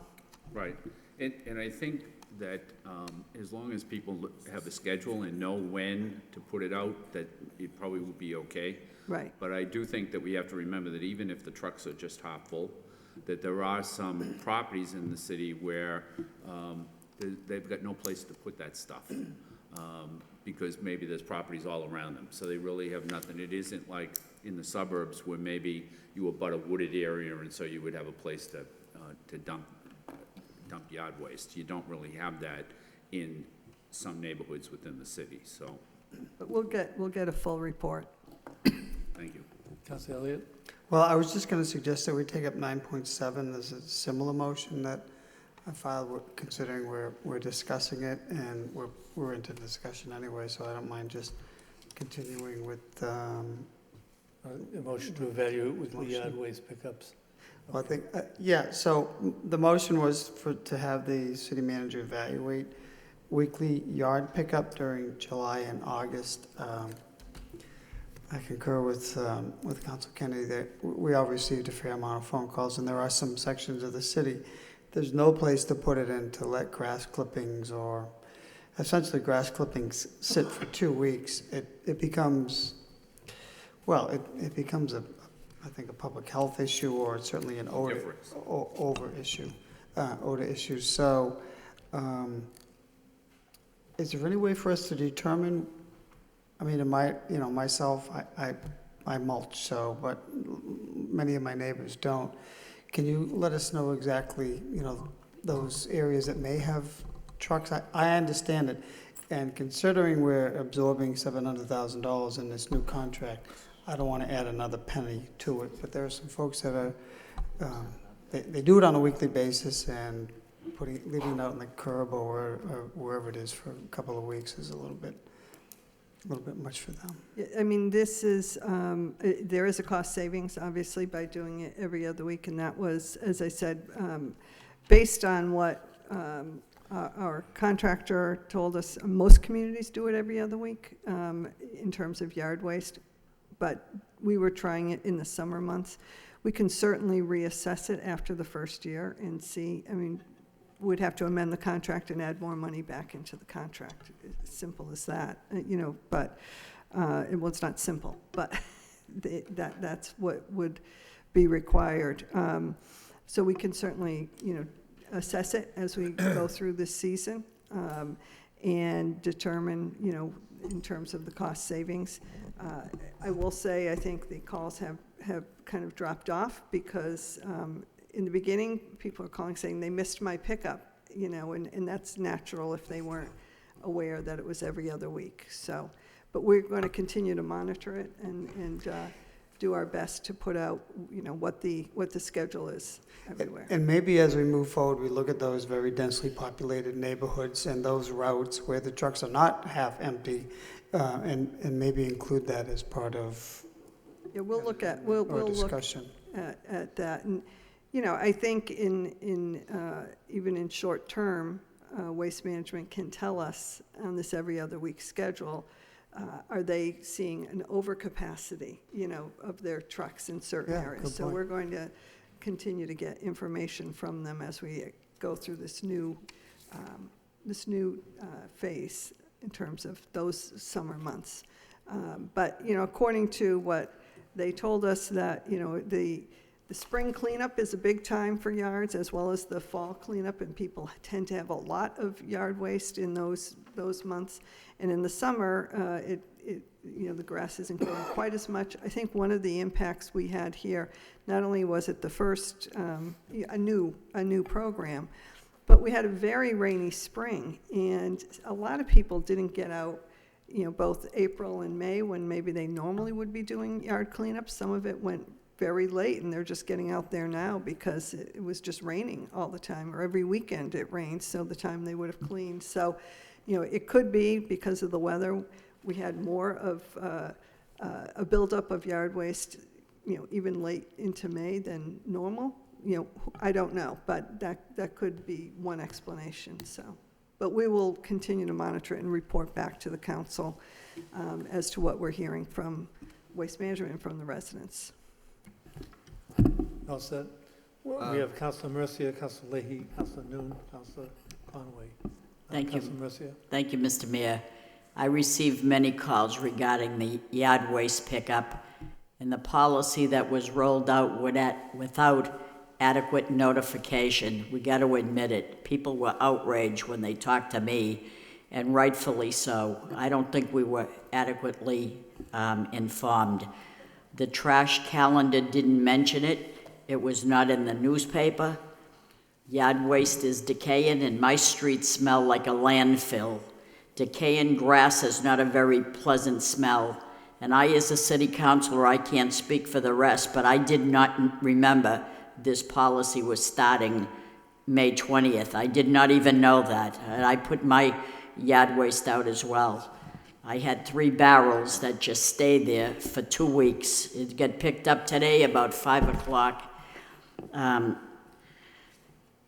But I was remembering in November when we were told of the upcoming added cost to renew the new trash contract, and I don't know if my other colleagues remember this, but I vividly remember hearing that trucks go in the summer hardly filled, but in an effort to save money, we would do it. The 2 hottest months in the summer would be reverted to every other week, which would be July and August. I did remember hearing that, so I was assuming, well, at least it's not the whole summer. And now come to find out it is the whole summer. And then because I would have never supported all summer long being without, with every other week. People are getting less and less service for their money. We are all not so lucky to call a landscaping service to haul our yard waste away. I certainly can't afford that. I cut my own grass. I put my own grass out in shrubs and branches and everything else out to the street. And the rain didn't help for the past 2 weeks when people had their bags out there on my street. I'm sure that when the guys came to pick it up, they were very, very lucky if they didn't break, and the debris and the shrubbery and branches went all over the place. But I was just wondering, as Councilor Elliott's motion says, if we could revert back to the summer. It's amazing that he should say the 2 hottest months in the summer, July and August. That's what I remembered that I heard. Maybe once we get properly notified, people will remember that it's the alternate day from the recycling. If we could have had that in advance notice, maybe we wouldn't be so upset. But I got the brunt of all this. When people called my house upset, I got letters and every other darn thing. I don't mind that. They rightfully so have a right to tell me. I, as a counselor, didn't even know it. So I don't know. I was just disappointed with the whole scenario. I don't know if we can revert it back to just the 2 months in the summer, but it seems less and less services and more money. I don't know, but that's what I wanted to say. Thank you. Councilor Leahy. Thank you.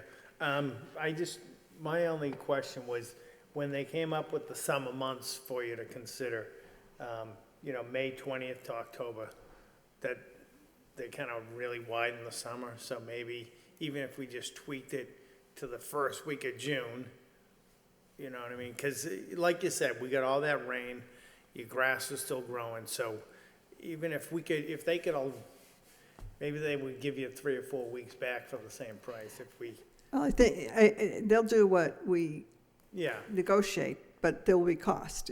I mean, so we can certainly go back and negotiate back in. It will be more money. I mean, as it is, the city is heavily subsidizing these contracts, whether it's, when people pay for their trash and recycling, the trash fee nowhere near covers the cost. We are subsidizing it by over $2 million a year. So the trash fee is very inadequate for what's paying. So when, it's not that the resident is paying more, it's that we are paying more. So, you know, we can certainly, I mean, that's up to the council. If the council wants to go back and renegotiate and put back in weekly service, we can, but it will just, it's not in the budget, but it will be an added cost. So I guess to answer your question, Waste Management will, if we want to say 2 months, if we want to say not at all, they'll do whatever we want, but it will cost the city budget more money. So this wasn't an effort. As I said, almost all communities do this, but if the city, you know, wants to, we'll have to come up with more money. That's all. Thank you. Councilor Noon? Thank you, Mayor. Appreciate it. I think, you know, just about all of us, council, and I know the manager and her team received call too from resident. The major part of it is that they don't have information as to the pickup schedule. That is the major thing. And second to that is I heard too from some that want us to revert back to a weekly pickup, and you know, they're probably not knowing that the additional costs associated with it to the city. But I do like the idea of Councilor Elliott explore possibility of going back there, and in alternative, maybe having a place where a resident, those who have a yard waste in that, you know, they do it every week, need to be dropped off. Certainly helpful for the time being. You may be right, you know, going next month, maybe now that they know the schedule, be, you know, less, but just, you know, look at those possibilities, those two possibilities of looking at to see whether or not we can do it weekly, and what's the cost associated to those weekly. Second to that is that, you know, noting that the cost associated with it is a lot, then maybe there's and the need to have it weekly pickup is not there, then maybe a place where resident who would do weekly cleanup yard can drop off, and that the waste management can pick up that they do pick up yard waste. So those is what I suggest to the manager, if possible, to do that. Thank you. Councilor Conway? Thank you, Mr. Mayor. I too received a number of telephone calls, and I didn't realize that either, that it was every other week. But I will say I'm going to disagree with the rainy months. April, May, and June, they've been rainy ever since I can remember. And I think it's magnified from the fact that, you know, working over at the high school, talking to the coaches, and there were always a problem with spring sports because they were constantly being rained out. So I think that I believe Council Mercia mentioned that July and August. I can see that because those are relatively, under normal circumstances, relatively dry. But it's just a matter of, I think, pushing that up a month. Could you, what kind of monies, Madam Superintendent, was actually realized on the savings on this? Do you? We can get that. It depended on the months. I mean, we're probably talking, you know, to make an adjustment now, about $50,000. No, I'm talking about when we made that switch to go to every other. Yeah, I'll get you those figures, but it's, okay. I mean, it's probably in the range of $50,000 or so dollars. So, okay.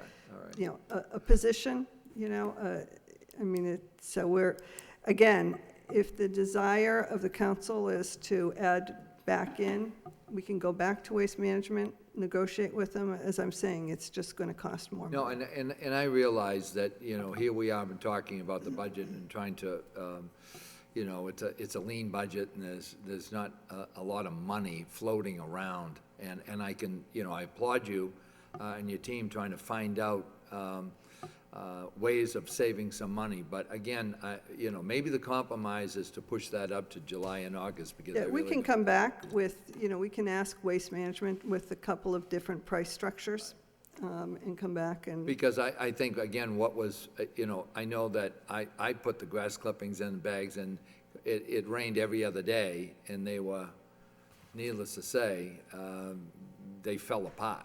So it becomes a bit of a mess, and the smell is kind of tough, too. So anyways, thank you. Council Kennedy? Thank you, Mr. Mayor. You know, I think at best people cut their grass once a week. So if you pick the grass up every other week, then that's 2 cuts. And that's all it is. You just put 2 cuts in a container or a bag or whatever. I don't think it's that big a deal. I really think the issue was really not about the frequency that the clippings are being picked up, but rather that people weren't aware of the schedule change. And I think that, and beyond that, to do anything now this year, I think is unreasonable. It's June 11th.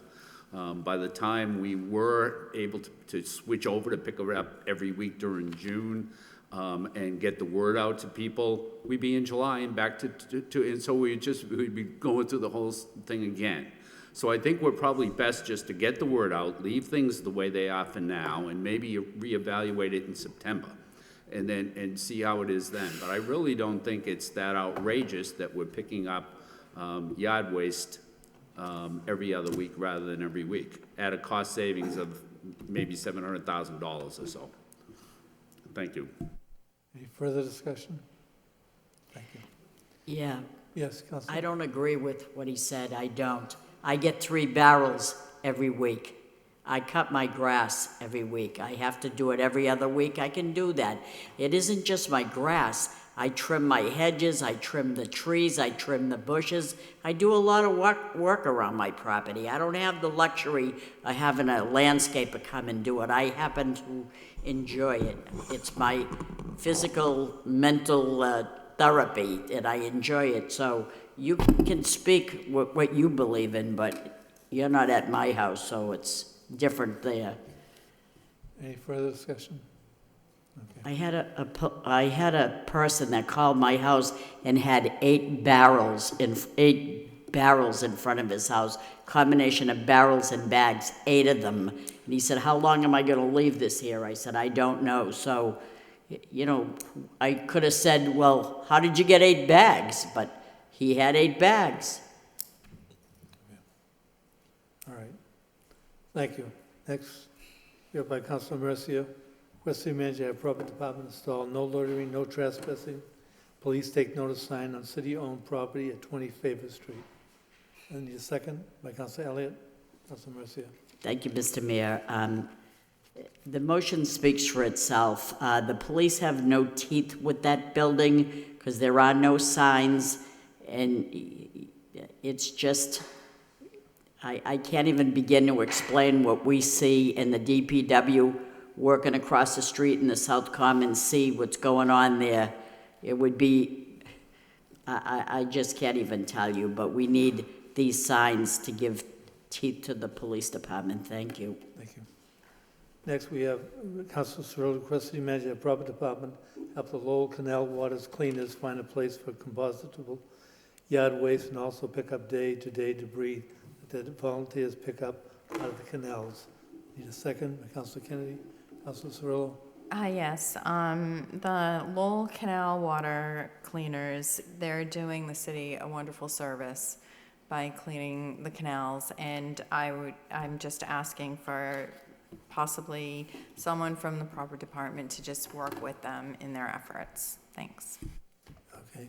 Next, by Councilor Cirillo, have the proper department work with the Lowell Arts community to paint the hopscotch game on the sidewalks near our parks, playgrounds. Second, Councilor Kennedy. Councilor Cirillo. Hi, yes, I had looked at this months and months and months ago, and it was a video of the hopscotch experiment, and they drew colorful hopscotch board on the sidewalk in Seattle, and it was used by everyone, construction workers, children, and families, and so then all of a sudden I see on one of the Lowell websites, sites, that someone had posted a photo of someone drawing hopscotch, and then I saw someone post the video from Lowell and said, "Oh, please, can we do this?" And so I'm going to read some of the, just really quickly, some of the comments. It's a great idea. That's great. Everyone's participating and smiling. Love it. It's brilliant. Anyone can do it. Just need some time and chalk. And that's awesome. Lowell could have something like that. It's a great idea. And these are all Lowell residents. Yes, petition Lowell to do them throughout the city. Just do it. I've chalked downtown. Yes, I would totally do this. So I know that there's the washable sidewalk chalk paint, and basically, I know that when I've set up the Lowell Kinetic Sculpture Race, we set up games for the children, games for adults, Jenga and Connect Four. And then when I helped clean up the Lowell Folk Festival to take it down, we had games. We had Connect Four, and we had... So I figured this would be something wonderful that maybe we could do during our festivals, or even just at some point throughout the city. I think it's fun and it's simple, and I think it would bring a little something added to the city. Thanks. Just bear with me. For myself, city manager instruct proper department look into traffic alert protocol to alert residents of roadwork, street closures, as well as major events that may impact the traffic of the city. I need a second by Councilor Noon. I just want an actual incident. Over a week ago, they had at the auditorium, the citizens Naturalization. Naturalization process. And there were a number of other issues. I got caught in the traffic there, and it took me from my house at least an hour and 10 minutes to get to City Hall. I talked to several other people who had doctor's appointment, got caught in the same thing. So there's no easy answer to this. But I'm wondering, Madam Manager, if we can develop an app for the city, or is there a way in like a daily notice out to people what is going on at the auditorium, the Songus Arena, LaLashia Park, what roads are being closed? Because that's what's causing some days where it's just very difficult to get through the city. So I'm looking at those particular days when something like that happens. Or if there's a process where we know there's going to be excessive use of areas where the police might be put out in certain areas at key traffic times to move the traffic along. It's just one of those things. There's no easy answer, but there are points where this city just locks up, and see what we can do about that. So thank you. I need any announcements? Councilor Leahy? No, your motion. When we do these big events, why aren't they required to have a police officer, like at the auditorium? That would help out tremendously.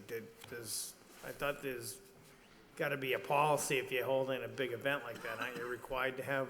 Well, there usually is, whether it's at the arena or the auditorium, there usually is a requirement that they have detail. I'm not certain whether, they had one for the naturalization or not, but. How many do they have of those a year? Because it seems like there's one like every month or something. Oh, no, maybe once or twice a year. It's not that often. Seems frequent. Every day you keep getting backed up in that traffic. Well, I think not sometimes- events, I meant just that one. But I understand what you're saying, because I think what's happening in some cases, they're just monitoring traffic, walking traffic rather than vehicle. Well, that's part of the problem. Everybody's walking out, letting people out, and it's chaos, but, Yeah.